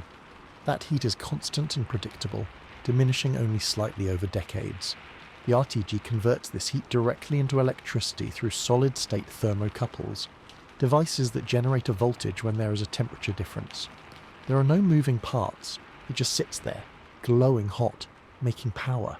It is the ultimate set-it-and-forget-it power source, perfect for long missions where reliability is paramount. The power output is steady, day and night, regardless of distance from the sun or orientation. It simplifies spacecraft design enormously. You do not need to constantly point arrays at the sun, freeing up attitude control for other tasks, but the downsides are significant. First, the power level is modest. An RTG might generate a few hundred watts of electrical power, enough to run a handful of household light bulbs. For a power-hungry mission with electric propulsion, this is a severe constraint, often requiring multiple RTGs, which increases cost and mass dramatically. Second, it is nuclear. The use of plutonium raises safety, security, and political concerns. Launch approval is a nightmare of regulatory hurdles. The public, understandably, gets nervous about launching radioactive material on top of a rocket. There is also the finite global supply of plutonium-238, which is expensive and complex to produce. So while an RTG offers unparalleled reliability, it comes with a heavy burden of complexity before you even leave the ground. The alternative is to push solar technology to its absolute extreme. This involves creating the most efficient, lightweight and deployable solar arrays possible. Modern spacecraft use triple-junction solar cells that convert a broader spectrum of sunlight into electricity with high efficiency. But efficiency alone is not enough. You need area. To generate the same power at Mars as you do at Earth, you need more than twice the panel area. For a deflection mission that might need tens of kilowatts to power a cluster of ion engines, this means absolutely enormous arrays. Imagine wingspans of tens of meters unfolding like giant origami in space. These structures are engineering marvels, but they are also liabilities. They're fragile, susceptible to damage from micrometeoroids, and they create huge torques from solar radiation pressure that the attitude control system must counteract. Their efficiency also degrades over time due to that same radiation bombardment we discussed. Furthermore, as the spacecraft maneuvers, especially during operations around an irregularly shaped asteroid, keeping these vast wings perfectly angled toward the sun becomes a complicated dance. The power budget becomes a dynamic, shifting equation, adding another layer of uncertainty to mission planning. Therefore, the power system is not just a generator, it is the central hub of a brutal resource management game. Every subsystem is a power customer and the budget is tight. The flight computer, the navigation sensors, the communication radio, the data storage, the attitude control thrusters, and the main propulsion system all have power demands. These demands are not constant. During cruise, the spacecraft might be in a low-power hibernation mode, with only essential systems ticking over. But when it's time for an ion engine burn, power demand soars as the engines and their power processing units ramp up. During close asteroid operations, the high-resolution cameras, lasers and mapping radars will need peak power. The power system must be designed to meet these peak demands, even if they only occur for short periods. This often means incorporating batteries or capacitors to handle transient loads, storing energy from the solar panels or RTG during low-demand periods, and releasing it during high-demand activities. But batteries add mass, degrade over time, and have limited charge-discharge cycles. Another layer of complexity. And then there is the heat. Every watt of electrical power consumed by the spacecraft's electronics eventually turns into waste heat. In the vacuum of space, there is no air to carry this heat away. It can only be radiated into the blackness. This requires carefully designed radiators, panels with special coatings that efficiently emit infrared energy. But here is the cruel twist. If your power source is an RTG, you have a huge amount of waste heat from the decay process even before you use the electricity. This heat must be managed to prevent the spacecraft from cooking itself. The thermal control system becomes a complex network of heat pipes, radiators, and insulating blankets, constantly balancing the need to keep sensitive electronics warm enough to function against the need to dump excess heat from the power source and the powered components. It is a global puzzle where every decision about power consumption has a thermal consequence. Turning on a high-power instrument might require pre-cooling another system, or adjusting the radiator louvers. This thermal balancing act is a continuous autonomous process managed by software, because the ground team cannot react in time. The need for absolute reliability in the power system cannot be overstated. A failure here is not like a failed science instrument, it is a total mission kill. If the power generation fails, the spacecraft goes silent, permanently. This drives a philosophy of extreme conservatism and redundancy. Solar array circuits are divided into independent strings, so a failure in one section does not lose the entire array. RTGs, while inherently reliable, are often paired with backup battery systems. Power distribution is handled by redundant bus controllers. The system is designed to isolate faults, sacrificing non-essential loads to keep the core avionics and communications alive. The power system engineers perform exhaustive analyses to model every possible failure mode, from a short circuit in a solar panel string to a failed voltage regulator. They simulate years of operation, accounting for the degradation of solar cell output and battery capacity. The goal is to have a power profile that, even at the end of the mission after all expected degradation, still meets the minimum power required to complete the final, critical deflection push. This often means starting the mission with a significant power margin, which translates directly into more mass and cost. Ultimately, the choice of power system shapes the mission's profile. An RTG-powered mission is freed from solar constraints, able to operate in the shadow of planets or asteroids, and can have a more flexible attitude profile. But it is power-constrained, likely limiting the choice of propulsion to lower thrust, high-efficiency engines, and extending the duration of the push phase. A solar-powered mission can achieve higher power levels closer to the Sun, enabling more aggressive propulsion and faster operations, but it becomes a slave to sunlight. It cannot effectively operate far from the Sun, and its massive arrays make it more vulnerable. This decision is one of the first and most fundamental in the design process, locking in capabilities and limitations that ripple through every other subsystem. The power system is the heartbeat of the spacecraft. Its steady, reliable pulse enables everything else. Designing that heartbeat to last for decades, in the freezing dark under constant assault, is an act of profound faith in physics and engineering. It is about creating a tiny ordered island of energy, persistence in a universe that tends toward cold and entropy. Every measurement of voltage and current sent back in the telemetry is a sigh of relief, a confirmation that the island still stands. The mission's lifetime is literally defined by the lifespan of its power source. When the power finally fades, whether from the decay of plutonium or the degradation of solar cells, the spacecraft becomes just another cold, silent rock in the void, its task completed or abandoned. Until that moment, the relentless focus is on conservation, allocation and survival, watt by precious watt. All the power in the world and the toughest electronics are useless if your plan is fundamentally flawed because you guessed wrong about the very thing you're trying to move. This is the heart of the problem. We are designing a mission of immense precision to interact with an object we know almost nothing about. From millions of miles away, an asteroid is just a point of light, a faint blip. We can track its path through the stars with incredible accuracy, but its physical properties, the very things that determine how or if we can push it, remain shrouded in mystery until we get up close. This is not like sending a rover to Mars where we have mapped the terrain for decades. We are planning a complex physical intervention, a shove or a sustained pull, on a body whose nature is literally alien. We have to build the tow truck before we know if the stranded car is a compact sedan or a fully loaded cement mixer, and whether it is sitting on solid ground or sunk in a swamp. The most critical unknown is mass.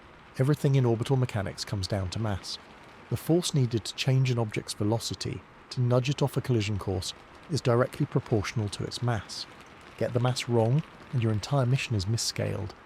From Earth, we estimate mass based on size and assumed density.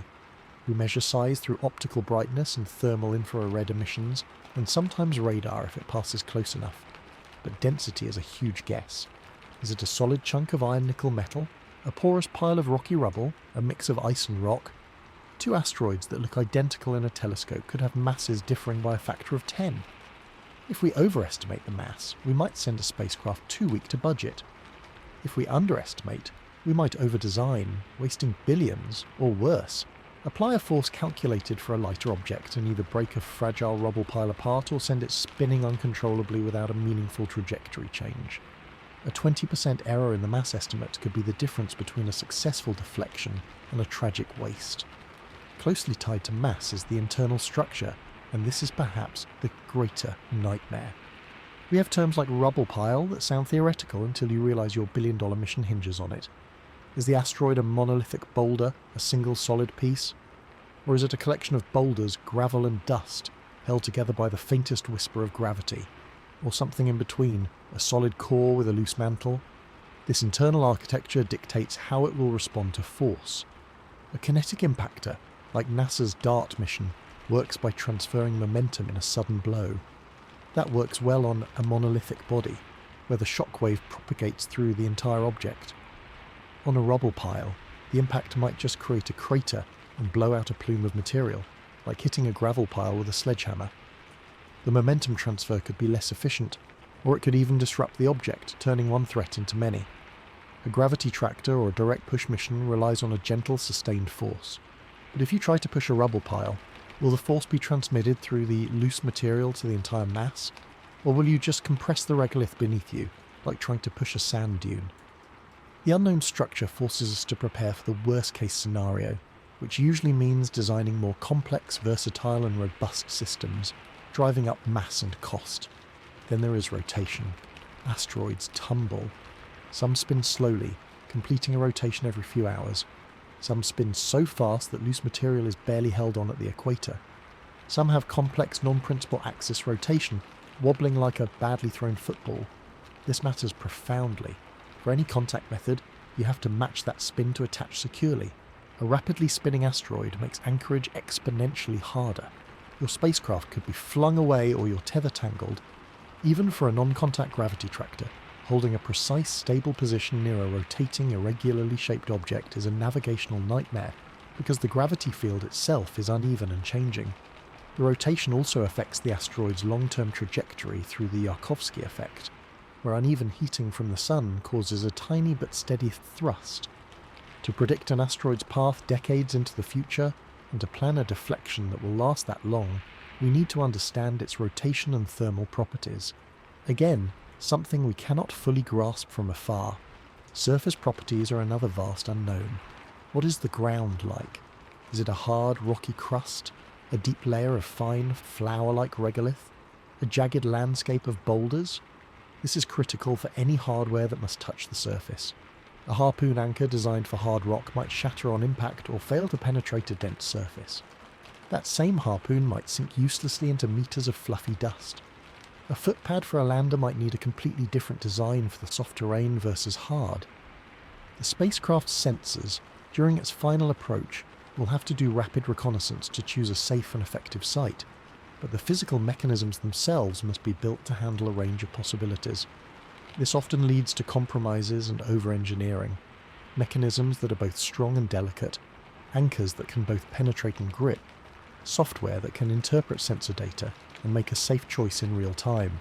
It is a tremendous burden on the design. Faced with this wall of unknowns, the only logical path is to build a reconnaissance phase directly into the deflection mission. The spacecraft cannot just show up and start pushing, it must first become an explorer. It will need to approach the asteroid carefully, map its shape in 3 dimensions using lasers and cameras, measure its mass by observing how its gravity tugs on the spacecraft, characterize its rotation, and perhaps even probe the subsurface with radar. This could take weeks or months. This phase is non-negotiable for mission success, but it introduces major complications. First, it consumes precious time. If the warning time before potential impact is short, spending months on study eats into the time available for the actual deflection push, which might itself need months or years to be effective. Second, it requires extra fuel and more complex operational phases. The spacecraft must be capable of sophisticated proximity operations, maneuvering around the asteroid in various orbits, which demands a robust and finely tunable propulsion system. Third, it adds more points of potential failure. Every extra day of complex operations is another day something can go wrong. The spacecraft could be damaged by an unexpected dust jet, or collide with an unseen boulder during a close flyover, ending the mission before it even begins its primary task. This necessity forces a fundamental choice in mission architecture. Do you send a single multi-purpose spacecraft that does both reconnaissance and deflection? This is efficient in terms of launch cost, but demands a highly adaptable and complex vehicle that carries deflection hardware it might not need if the reconnaissance reveals a show-stopping problem. Or do you send 2 spacecraft, a small, agile scout that goes ahead to characterize the asteroid in detail, followed by a larger, purpose-built deflector whose design can be somewhat tailored based on the scout's findings? This offers more flexibility and potentially a better optimized deflection, but it doubles the number of launches, likely doubles the cost, and requires a very tight schedule where the deflector is built and launched rapidly after the scout's data returns. The political and financial hurdles for a 2-spacecraft mission are even higher. Ultimately, the problem of the unknown target forces a philosophy of maximum flexibility and conservative design. Engineers must create systems that can handle a wide envelope of possibilities, from a solid metal mountain to a spinning cloud of gravel. This leads to what seems like over-engineering. Heavier structures, more redundant systems, more versatile tools. It drives up mass, which drives up launch cost, which exacerbates the funding problems. It also places an enormous burden on the spacecraft's software and autonomy. The craft must be able to assess the situation upon arrival, adjust its own plans, and execute a safe and effective interaction based on real-time findings, all with minimal guidance from Earth due to communication delays. It must be a robotic geologist, navigator, and engineer all in one.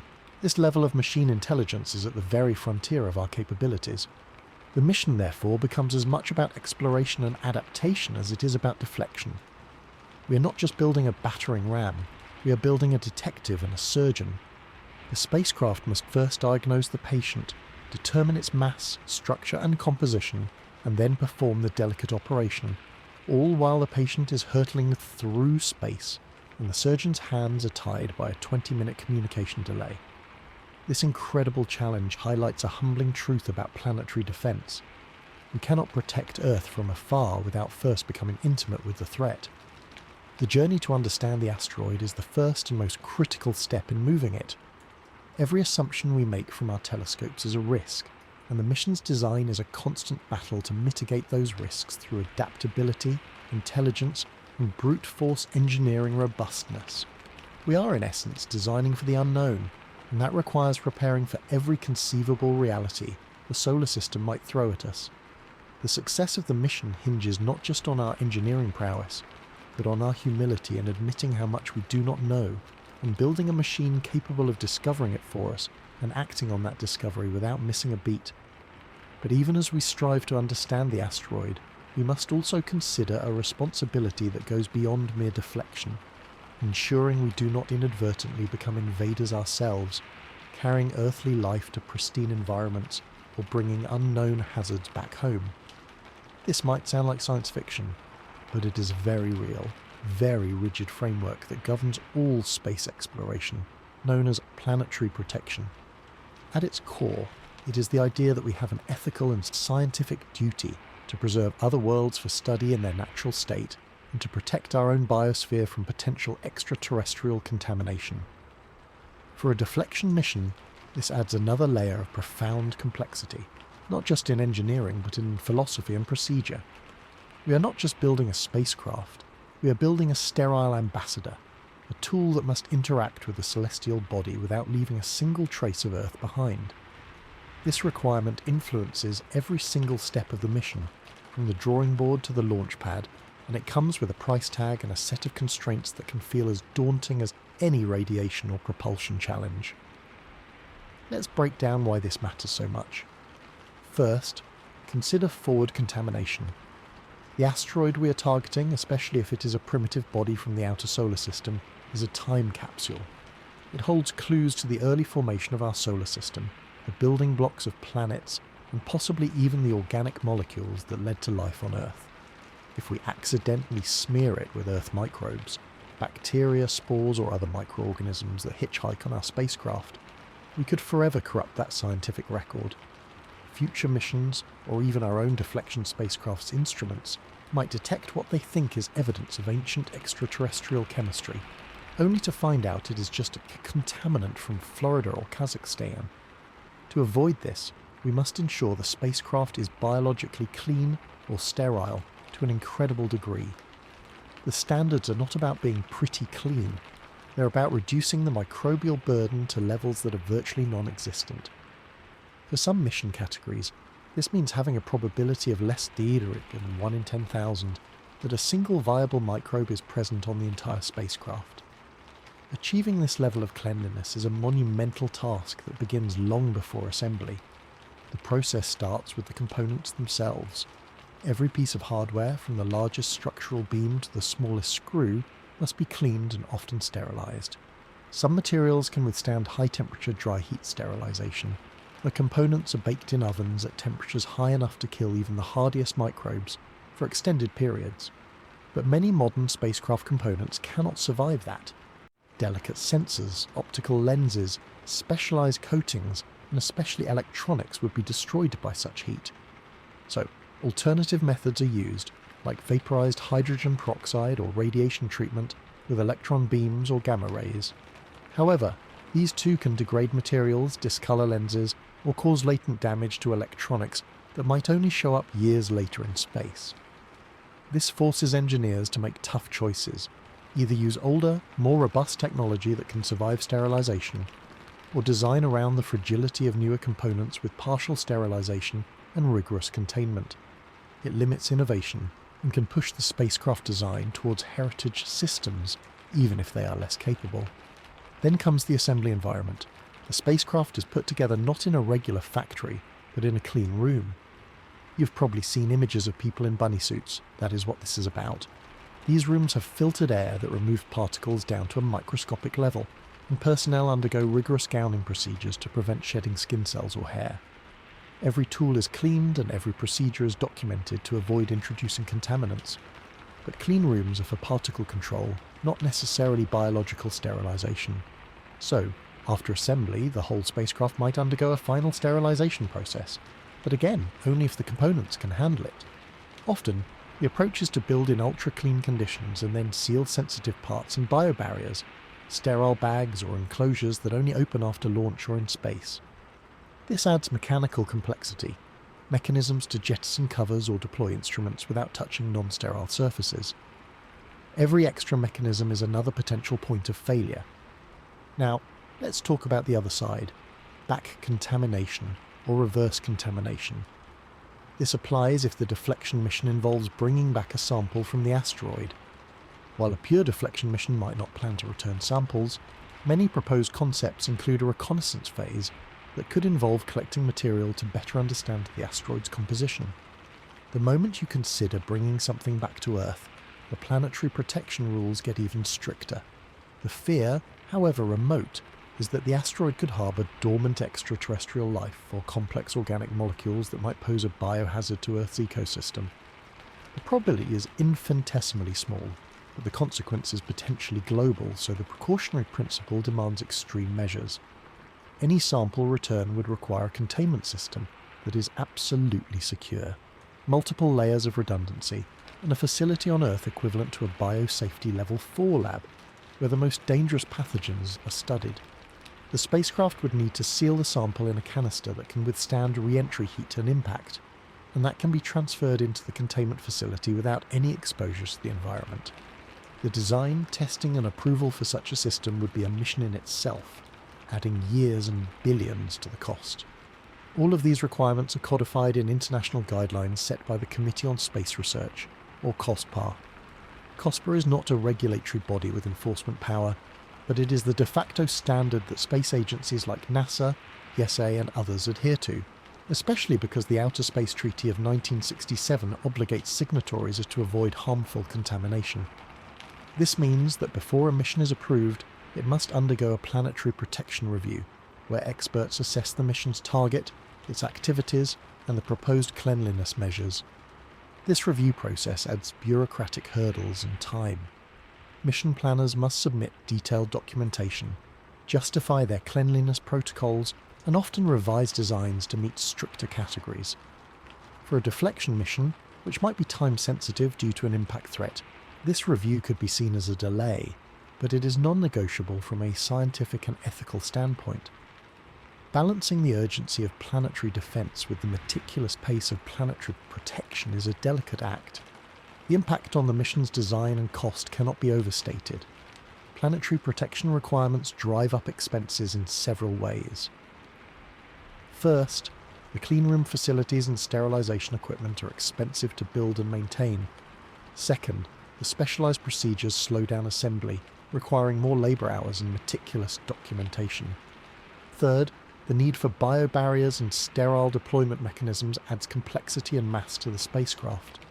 Fourth, the limitations on materials and components might force the use of more expensive, space-proven but less efficient parts. All of this contributes to the overall cost, making an already expensive mission even more so. In a political environment where funding is hard to secure, these added costs can become a target for critics who might argue that sterilisation is an unnecessary luxury for a save-the-world mission.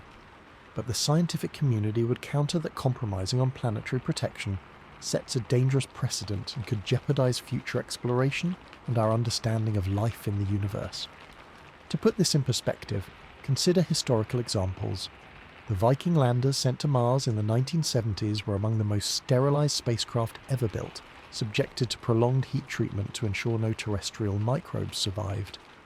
That set a high standard for missions to places where life might exist. For asteroids, the rules are slightly different but no less important. COSPAR categorises missions based on the target body's potential for scientific study and habitability.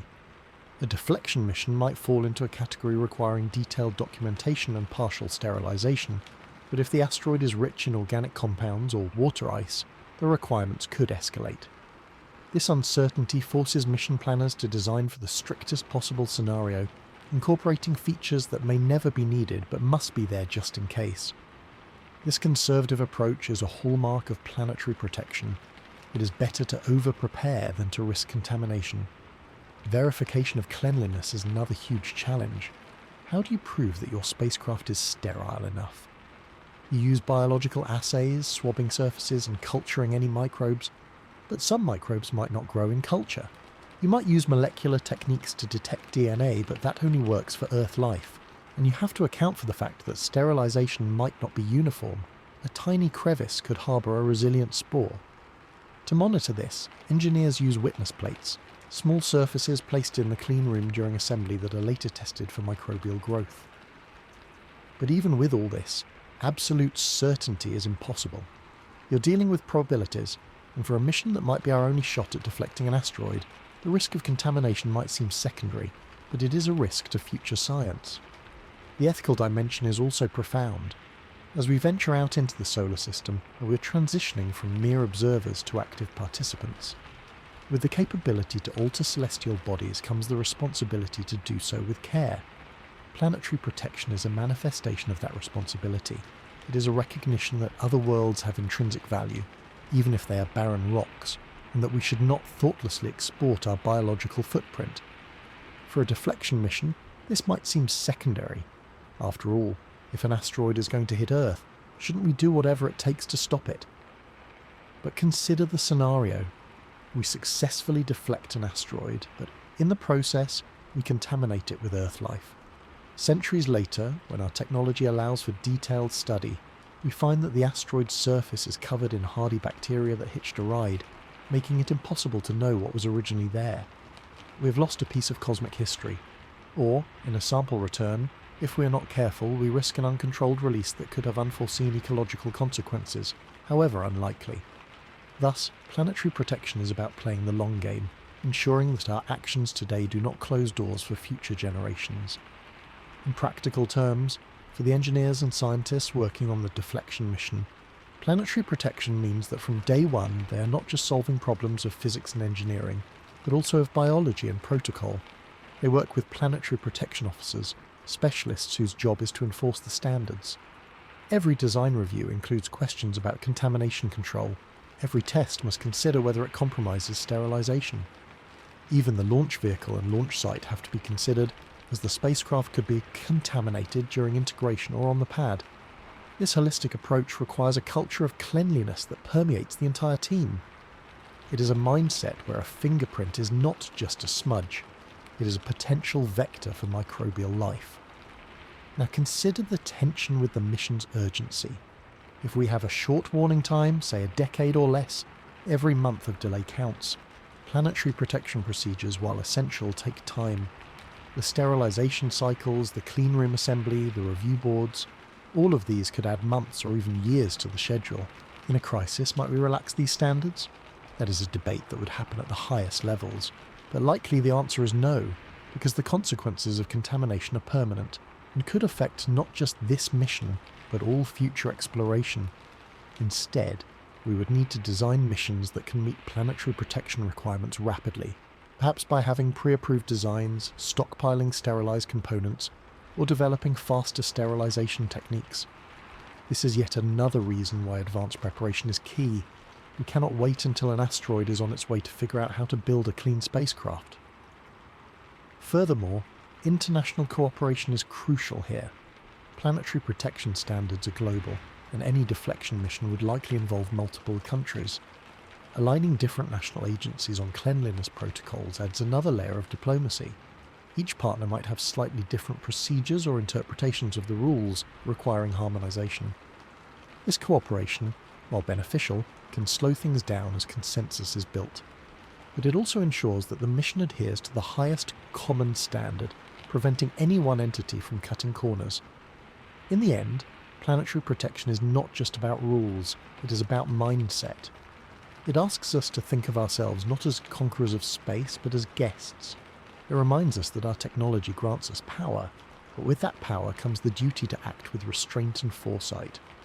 For a deflection mission, this means that every engineering decision is filtered through this lens of planetary stewardship.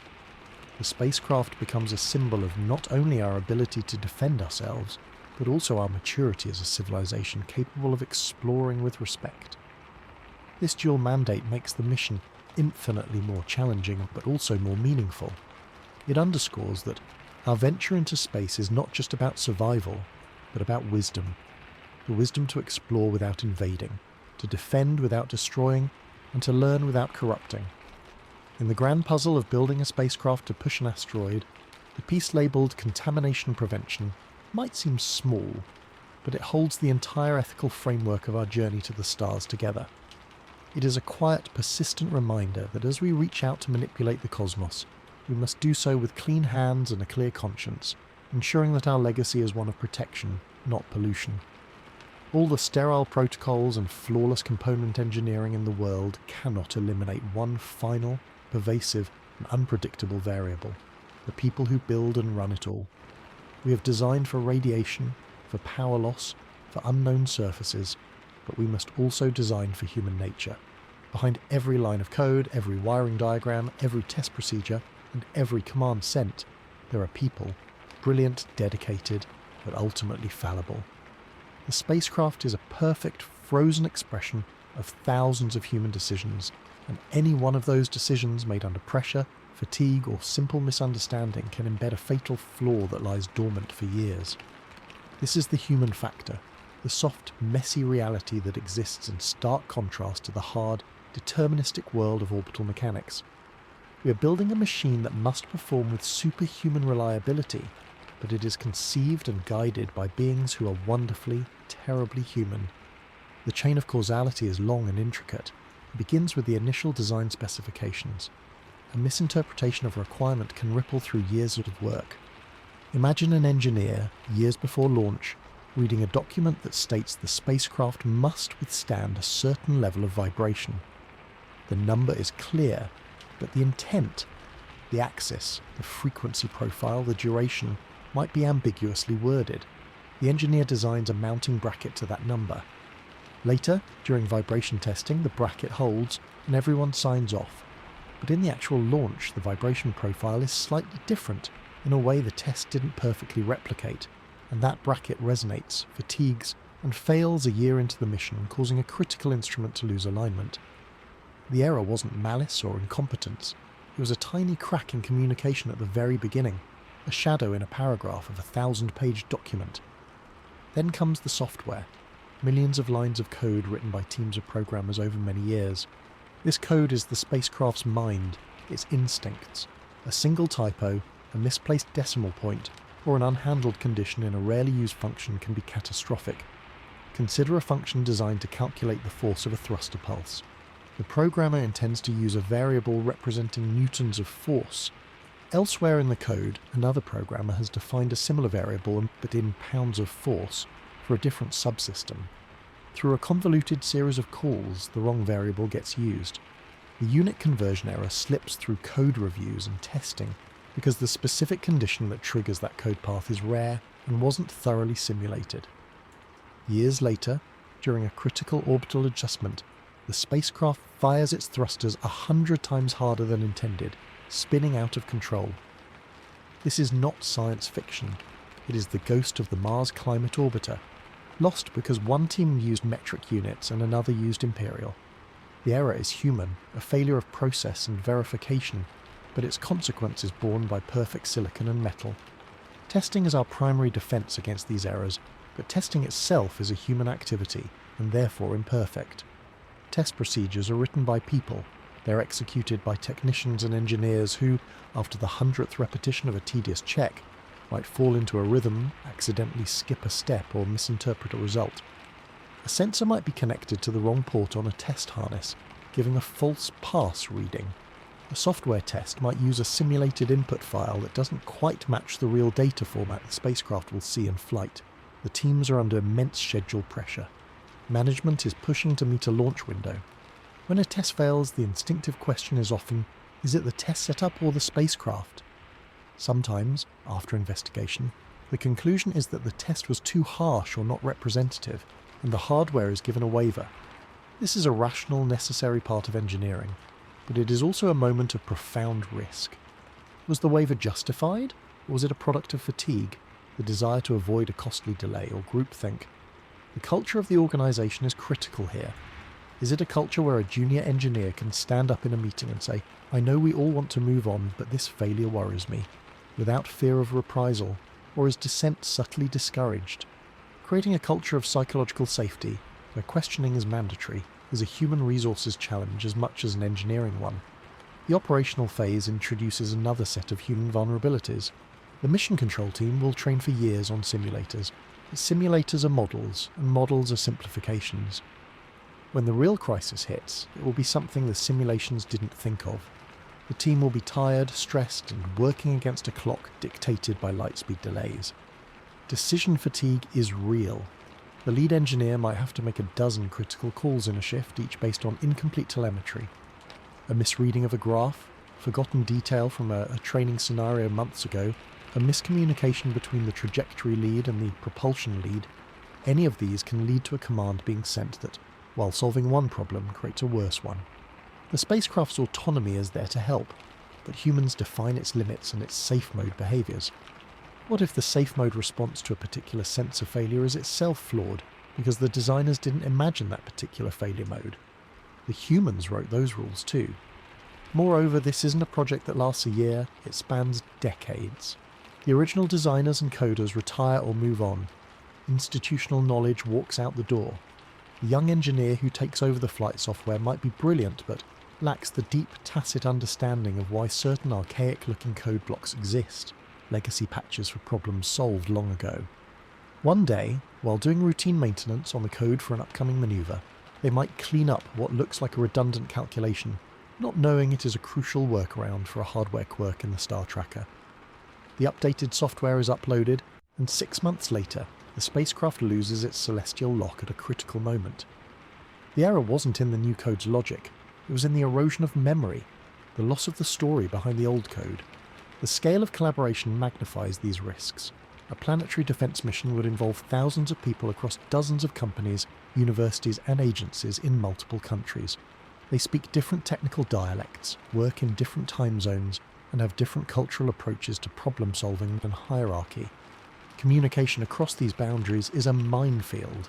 An email from a subsystem lead saying performance is nominal might mean meeting minimum specs to them, but be interpreted as operating optimally by the project manager.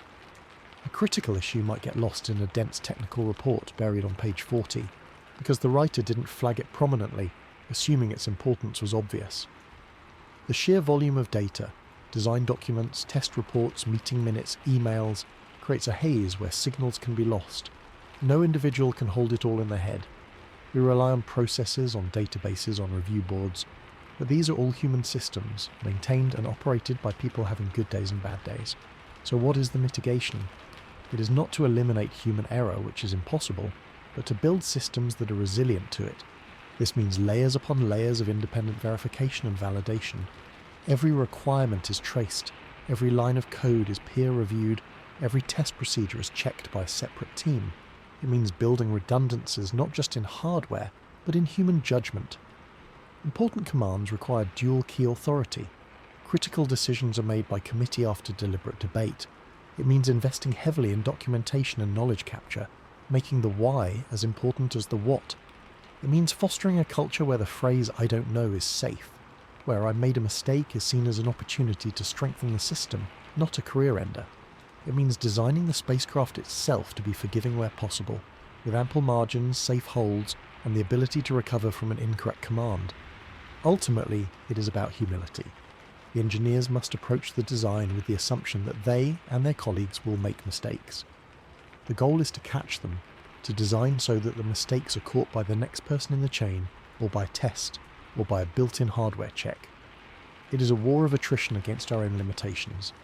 The mission's success, therefore, hinges not just on the brilliance of the team, but on their ability to institutionalize doubt, to question every assumption, and to listen to the quiet voice of concern that is often drowned out by the momentum of a billion-dollar project. In the end, the most advanced system in this entire endeavour is not the spacecraft. It is the collective, self-correcting intelligence of the people who build and fly it, a network of fallible minds striving together to create something that transcends their individual flaws. That human system, with its procedures, its culture, its communication, is the final and perhaps most fragile component in the architecture of planetary defense. It is the part that can never be fully radiation hardened, never have a perfect power margin, and never be tested in a vacuum chamber. Its reliability is built daily, in meetings, in emails, in the willingness to speak up, and in the collective courage to stare at a million lines of code and ask, for the 100th time, what are we missing? The spacecraft will be a monument to that struggle, a machine that must be perfect, built by people who know they are not. All our careful processes, our culture of questioning, and our layers of human verification lead to one ultimate and terrifying question: how do we know it will work? We've caught the typos, debated the requirements, and built a culture of safety, but the proof is in the performance. And here we run into the most fundamental limitation of all. We cannot truly test this mission before we fly it. We cannot recreate here on Earth the exact conditions this spacecraft will face for years in deep space. Testing becomes an act of faith, a series of educated approximations that try to bound the uncertainties, but that can never eliminate them. The first time all the systems work together in the actual environment will be during the mission itself. This is the paradox of testing for deep space. We must verify the unverifiable and certify the uncertifiable with a level of confidence that justifies spending billions and betting the planet. So, how do we even begin? We start by breaking the monolithic, impossible test into 1,000 smaller possible ones. We test the pieces, then the subsystems, then the whole spacecraft, but always in proxies for the real environment. Thermal vacuum testing is a prime example. We put the spacecraft, or large parts of it, inside a gigantic chamber. We pump out the air to simulate the vacuum of space, and we use liquid nitrogen-cooled shrouds and banks of heaters to simulate the extreme temperatures of sunlight and shadow. We cycle it through these temperatures dozens, sometimes hundreds of times. This is brutal and valuable. It reveals problems with solder joints cracking from thermal expansion, materials outgassing in vacuum and coating sensitive optics, or lubricants freezing or evaporating. But it is not perfect. The chamber cannot replicate the sheer vastness of space, the perfect sync of 3 Kelvin background. The heating and cooling are applied differently than the actual radiant heat exchange of space. The test lasts for weeks, not years. It is a snapshot of aging, not the full movie. Then there is vibration and acoustic testing. We bolt the spacecraft to a massive shaker table and subject it to the violent, random vibrations of a rocket launch. We blast it with deafening noise in an acoustic chamber, simulating the roar of the engines. This finds loose connectors, resonances in structures, and weak fasteners. It is a brutal and necessary gauntlet. But again, it is a simulation. The test profile is based on models and previous launch data. The actual launch might have different vibration modes. A component might pass the test, but have a hidden microfracture that only propagates after months of subtle thermal flexing in space. The test is a necessary but incomplete proof of survivability. We also test for electromagnetic compatibility. We operate all the spacecraft's electronics together in a shielded room, making sure the radio transmitter doesn't drown out the star tracker's signals, or that power switching doesn't create noise that corrupts data buses. This is meticulous work, chasing down ghosts in the machine. But the space environment adds its own electromagnetic noise, from solar radio bursts to plasma interactions, that are hard to mimic fully. The software is tested in a software integration lab, where a replica of the spacecraft's computer runs the flight code, connected to simulators of all the hardware. Engineers inject thousands of faults, sensor failures, bit flips, timing errors, to see if the software responds correctly. They run through millions of simulated mission scenarios. This is exhaustive, but the simulation is only as good as its models. The simulator's model of the asteroid's gravity field or the thruster's performance might have inaccuracies. The software might have a perfectly logical response to a simulated failure that, in the real, messy physics of space, leads to an unforeseen consequence. The real sensors will have noise profiles the simulator didn't capture. The real actuators will have minute delays the model smoothed over. Then we move to system-level testing with engineering models. We build full-scale replicas of the spacecraft, often called flat sats or structural thermal models. These are not meant to fly, they are meant to be tortured.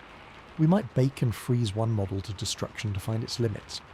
We might shake another until it breaks to confirm our models of structural strength. This gives us margins. We learn that the structure is, say, 50% stronger than our worst-case launch loads. That margin is our cushion against the unknown. But these models, while physically similar, are not the flight article. The flight spacecraft is built with even more care, with parts from different batches, assembled by different technicians on a different day. It is a unique individual. The greatest gap, the unbridgeable chasm in testing, is time. We cannot test for 10 years on the ground. We cannot subject the flight spacecraft to a decade of thermal cycles and radiation. Instead, we use accelerated life testing. We take sample components, a batch of solar cells, a set of reaction wheels, a lot of memory chips, and we stress them far beyond their expected operational levels. We bake them at higher temperatures, irradiate them with higher doses, cycle them more times. The idea is that 1 year of extreme testing might equate to 5 years in space. We then extrapolate using mathematical models of degradation. But extrapolation is risky. A failure mode that only appears after a specific sequence of low-dose radiation followed by a particular thermal cycle, might never show up in accelerated testing, which brute forces the environment. The materials might degrade in a non-linear way that our models don't capture. We are making an educated bet on physics, but it is still a bet. This leads to the philosophy of test as you fly, fly as you test. The idea is to make the ground test conditions as flight-like as possible, and then to operate the spacecraft in flight exactly as you tested it. If you tested a thruster burn sequence with the tanks at a certain pressure and temperature, you try to replicate those conditions in flight. This reduces surprises, but space will always have surprises. The first time the spacecraft's optical navigation system tries to lock onto a real, irregular dark asteroid instead of a simulated target in a lab is a moment of truth no test can fully capture. The first time the anchoring mechanism fires into a material of unknown cohesion, it is a fundamental experiment. All the preceding tests were rehearsals for this unrehearsable moment. So, we lean heavily on analysis. We build incredibly detailed computer models, finite element models for structures, computational fluid dynamics for propulsion, radiation transport models for shielding.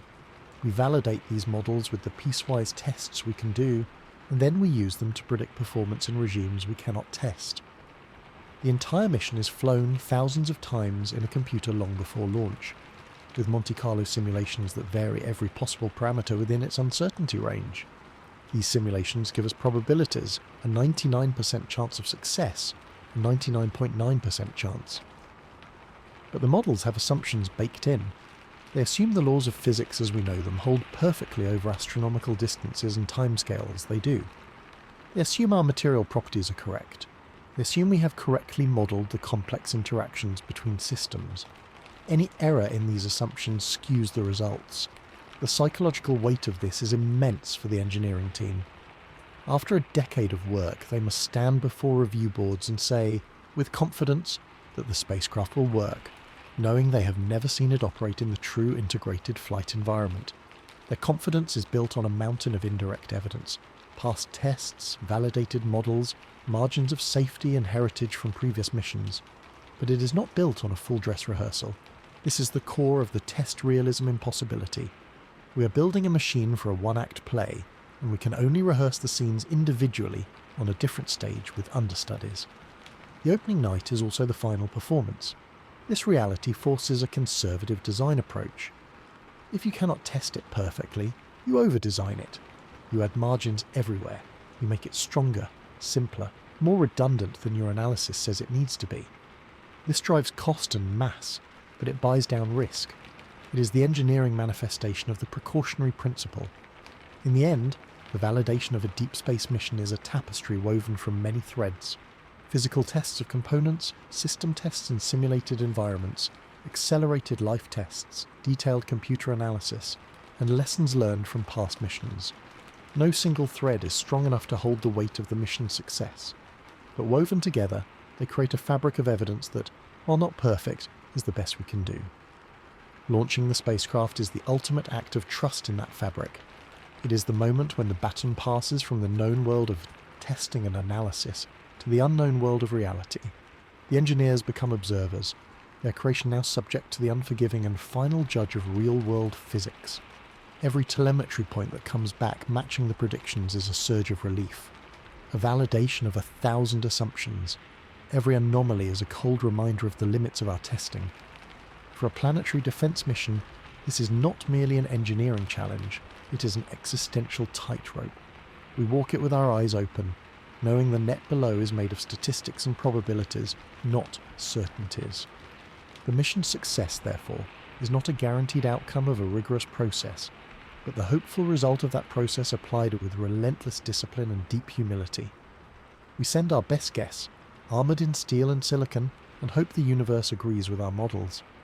The sobering reality of imperfect testing collides head-on with the most brutal constraint of all.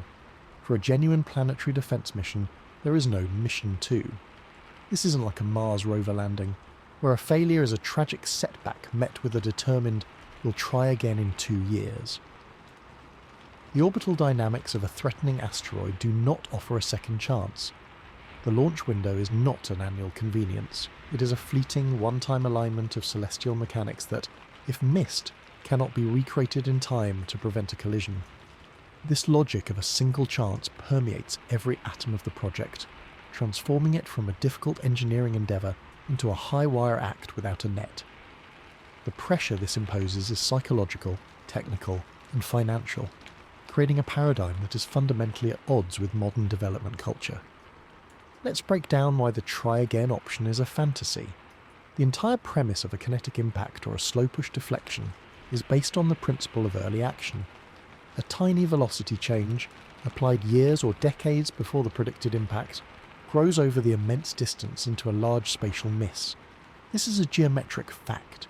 If you miss the opportunity to apply that nudge during the optimal launch window, the last window that allows enough time for the effect to amplify, then you're left with drastically fewer options. The required velocity change to deflect the asteroid in a shorter time becomes exponentially larger. Soon, the force needed surpasses what any realistic spacecraft can deliver, pushing the discussion toward last resort high-risk concepts like nuclear explosives, with their own immense political and technical uncertainties. Therefore, the launch window is not just a suggestion, it is the heartbeat of the mission. Missing it means the mission profile you spent a decade designing is suddenly obsolete. You cannot simply build another identical spacecraft and catch the next launch opportunity, because by the time you built it, the asteroid would be too close. The physics is merciless. This reality imposes a form of pressure that is alien to most contemporary engineering projects, especially in software and commercial space. The modern Silicon Valley mantra of fail fast, fail often is anathema here. You cannot afford to fail fast. You cannot iterate. You cannot launch a minimum viable product and patch it later. There are no software updates after launch, no recalls, no on-orbit servicing for a spacecraft millions of miles away. Every single element of the system must work perfectly the first and only time it is used in anger. This forces a conservative, some might say plodding, design philosophy. Innovation is carefully weighed against heritage. A brilliant, new, more efficient component will be passed over in favour of a slower, heavier, less capable part that has a million hours of flight heritage and a perfectly understood failure mode. The primary driver shifts from what is the best performance we can achieve to what is the most reliable path to success. This can be frustrating for engineers who want to push boundaries, but the mission's goal is not to advance the state of the art, it is to reliably move a rock. Advancing the art is a happy byproduct, not the objective. The one-chance logic also warps the management of schedule and risk. In a normal project, if a component fails a test close to a deadline, you might work around the clock to fix it, or accept a delay. For a planetary defense mission targeting a specific launch window, a major delay could mean missing the window entirely, which is tantamount to mission failure before launch. This creates an insane pressure cooker. Project managers are forced to make agonizing decisions. If a critical subsystem is failing its qualification tests with 6 months to go until the launch window opens, do you gamble on a redesign and a frantic retest? Or do you switch to a less optimal but already qualified backup system, even if it reduces mission capability? The temptation to take risks, to waive requirements, to accept good enough data becomes immense, because the cost of delay is not measured in dollars, but in potential lives. This pressure can strain the very safety culture we talked about earlier. It requires iron discipline to maintain procedures when every instinct is screaming to cut corners to make the date. The launch window becomes a tyrant, dictating the tempo of the final years. Financially, the single-chance nature makes the initial funding debate even more critical. Since you cannot try, learn, and try again, the first mission must be fully funded to a gold-plated standard. There is no room for a cheaper, riskier prototype.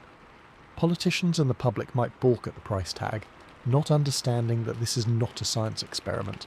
It is an insurance policy with a single, non-negotiable premium. You cannot buy half the coverage. This makes the political sell even harder. Contrast this with, say, the commercial satellite industry, where a launch failure is a huge financial loss, but the business model accounts for it, and another satellite can be built. Here, failure means there is no business, no planet to do business on. The investment is all or nothing. Operationally, this logic demands a level of spacecraft autonomy and fault tolerance that is almost surreal. Since you cannot send a repair crew, and since communications delays prevent real-time troubleshooting, the spacecraft must be able to survive and adapt to a huge range of potential failures on its own. Its fault protection cannot just be about going into a safe mode and waiting for help. It must have contingency plans to achieve the mission objective even with degraded capabilities. If a primary thruster fails, it must be able to reconfigure and use secondary thrusters to complete the push, even if it takes longer. If a primary computer suffers a radiation latch-up, the backup must seamlessly take over without losing critical sequence knowledge. The software must be capable of diagnosing problems, replanning activities and reconfiguring hardware, all without human input. It is not just autonomous, it must be resilient and resourceful. We are essentially building a robotic survivor, programmed with a sheer will to complete its task against all odds. This culminates in the final, silent moment of truth, the deflection maneuver itself. For a kinetic impactor, it is a single event over in seconds. For a slow push mission, it is a burn lasting months. In both cases, there is no redo. The spacecraft either imparts the planned change in momentum or it does not. The teams on Earth will not know the full result for weeks or months, as astronomers painstakingly track the asteroid's altered path. That waiting period, after the single chance has been expended, must be agonizing. All the billions, all the decades of work, all the human ingenuity, reduced to a single set of calculations and a fiery pulse or a sustained glow in the dark. And then, silence, followed by the long vigil at the telescopes. This overarching constraint is what truly separates a planetary defense mission from all other forms of space exploration. It is not a voyage of discovery where failure teaches us for next time. It is a surgical strike where failure is permanent. This transforms the endeavour from a purely technical challenge into a profound test of human organisation, judgment and nerve. It demands that we be both wildly ambitious in our goals and painfully conservative in our methods. It forces us to confront the fact that our technological society, built on iteration and incremental improvement, must sometimes produce a one-shot masterpiece. The spacecraft that finally launches is therefore more than a machine. It is a capsule containing the sum of our best knowledge, our most rigorous processes, and our collective hope, fired into the void with the absolute understanding that we will not get another. This finality elevates every decision, every solder joint, every line of code to a sacred level. It is the ultimate all eggs in one basket scenario, and it is the only scenario physics allows. Therefore, the mission's design is not just about overcoming the challenges of space. It is about overcoming our own human tendency to rely on second chances, proving that we can, when absolutely necessary, get it perfectly right the very first time. The absolute finality of a single chance makes one thing painfully clear: we cannot start from scratch. When the warning comes, we will not have the luxury of decades of basic research and technology development. The mission that must work on the first try must stand on the shoulders of a giant, mature ecosystem of space technology and hard-won knowledge. This is the legacy problem. The deflection mission is not an island. It is the pinnacle of a vast pyramid of experience built over half a century of robotic space exploration. Its success depends not just on its own brilliant design, but on the health and continuity of the entire industrial and scientific base that makes it possible. We are drawing on a bank account of expertise, and if we have not been making steady deposits, the account will be empty when we need to make the largest withdrawal in history. So what exactly is in this legacy? It begins with the fundamental understanding of how to operate in deep space. We know how to navigate across the solar system because of missions like Voyager, Pioneer and New Horizons. We understand the principles of radio communication over astronomical distances, of trajectory design using gravity assists, of surviving the radiation belts of Jupiter. This is textbook knowledge now, but it was earned through daring missions that often failed before they succeeded. A deflection mission inherits this foundational playbook. More specifically, we've been conducting a quiet, decades-long rehearsal for this very scenario through asteroid science missions. Japan's Hayabusa and Hayabusa 2 missions are masterclasses in proximity operations around small rocky bodies. They demonstrated autonomous navigation, close approach, touch-and-go sampling, and even the use of a small explosive to create an artificial crater. The challenges they faced, like the loss of reaction wheels and issues with thrusters, are priceless data points. They tell engineers what really breaks when you get up close to an asteroid, and forming the redundancy and robustness needed for a defender. NASA's OSIRIS-REx mission added another layer, perfecting the technique of natural feature tracking for ultra-precise touchdown and showing how to map an asteroid's composition in detail. The recent DART mission was, of course, a direct test of the kinetic impactor technique, proving we could autonomously target a small moonlet and measurably change its orbit. Each of these missions answered critical questions and, just as importantly, revealed new ones. They built a library of unknown unknowns that have now become known unknowns, allowing engineers to design for them. But a full-scale deflection mission is more than the sum of these parts. It requires the combination of three demanding capabilities: the long duration, efficient propulsion we discussed, the autonomous, precise navigation and proximity operations, and the application of a sustained or impulsive force to alter a trajectory. No single previous mission has combined all three. Deep space missions have efficient propulsion but don't interact with small bodies. Asteroid sample return missions have navigation and proximity ops but don't apply a deflection force.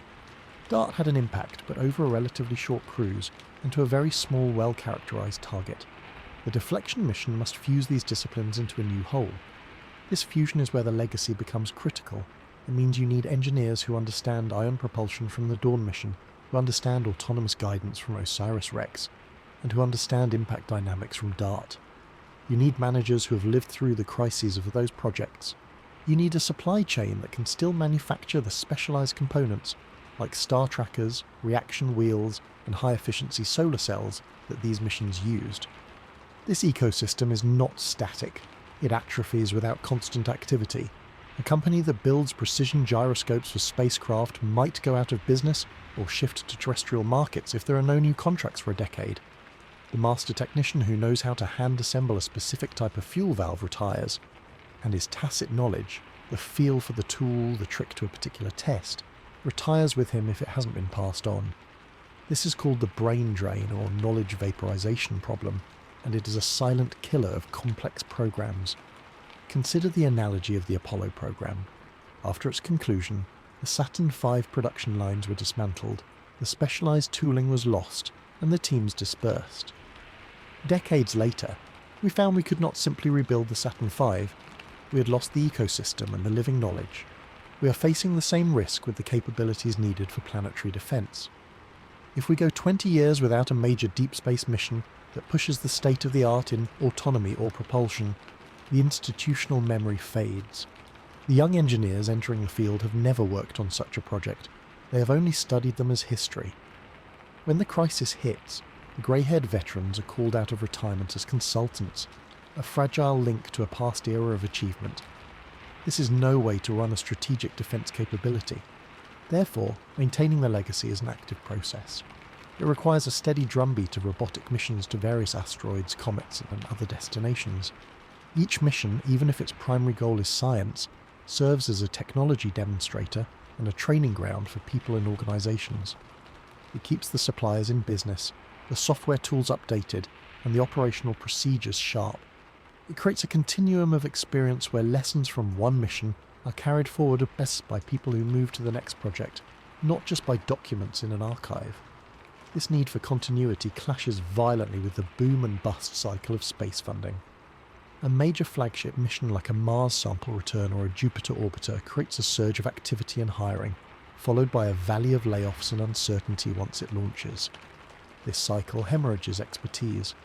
The most experienced people seeking stability often leave the field or move into management, distancing them from the hands-on engineering.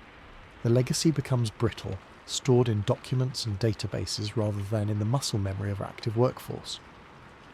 For planetary defence, this is an unacceptable risk. The capability must be warm, always ticking over. This argues for something beyond sporadic science missions, a dedicated, ongoing program of planetary defence technology development and testing. Not a single spacecraft, but a sustained effort to build and fly demonstrators for new anchoring methods, more powerful ion engines, advanced autonomous navigation algorithms. This would function like a military readiness program, constantly refining the tools and training the people, even in the absence of an imminent threat. It is the only way to ensure the legacy is not a historical artifact, but a living, breathing capability. Furthermore, The knowledge legacy is not just technical, it is also regulatory and geopolitical. The experience gained in international cooperation on projects like the International Space Station is invaluable. Learning how to share design responsibilities, integrate hardware from different countries, manage joint funding, and operate across cultural and language barriers is a non-trivial skill set. A global deflection mission would demand this at an unprecedented level. The legacy of past cooperation makes future cooperation more feasible. Similarly, the slow, patient work of building international consensus on planetary defense protocols through forums like the United Nations Committee on the Peaceful Uses of Outer Space is part of the knowledge base. It is the soft infrastructure that must be in place alongside the hard infrastructure of rockets and spacecraft. In the end, the legacy of knowledge is the ultimate precondition. You cannot buy it at the last minute. You cannot fast-track it with money alone. It grows slowly, through a sequence of missions, successes, and yes, even failures. It resides in the minds of engineers, in the procedures of clean rooms, in the design libraries of companies, and in the international partnerships between agencies. When we talk about building a spacecraft to deflect an asteroid, we are not talking about a discrete 10-year project. We are talking about the culminating output of a century of space science and engineering, maintained in a state of readiness by a civilization that chooses to invest in its own long-term survival. The spacecraft that launches is the tangible product, but the real asset is the invisible web of knowledge that allows it to be conceived, built, and flown with confidence. Without that web, the project is impossible. With it, while still monumentally difficult, it becomes a problem of engineering rather than a miracle of invention. The legacy transforms the unthinkable into the merely extremely hard. Therefore, the most important step in planetary defense is not drafting the blueprint for the heroic spacecraft. It is committing to the unglamorous, ongoing work of sustaining the enterprise of deep space exploration itself. Every mission to an asteroid, every investment in advanced propulsion, every grant to a young orbital dynamicist is a deposit in the knowledge bank. When the day comes that we need to make that withdrawal, the balance will determine whether we can write the check. The legacy is our down payment on the future.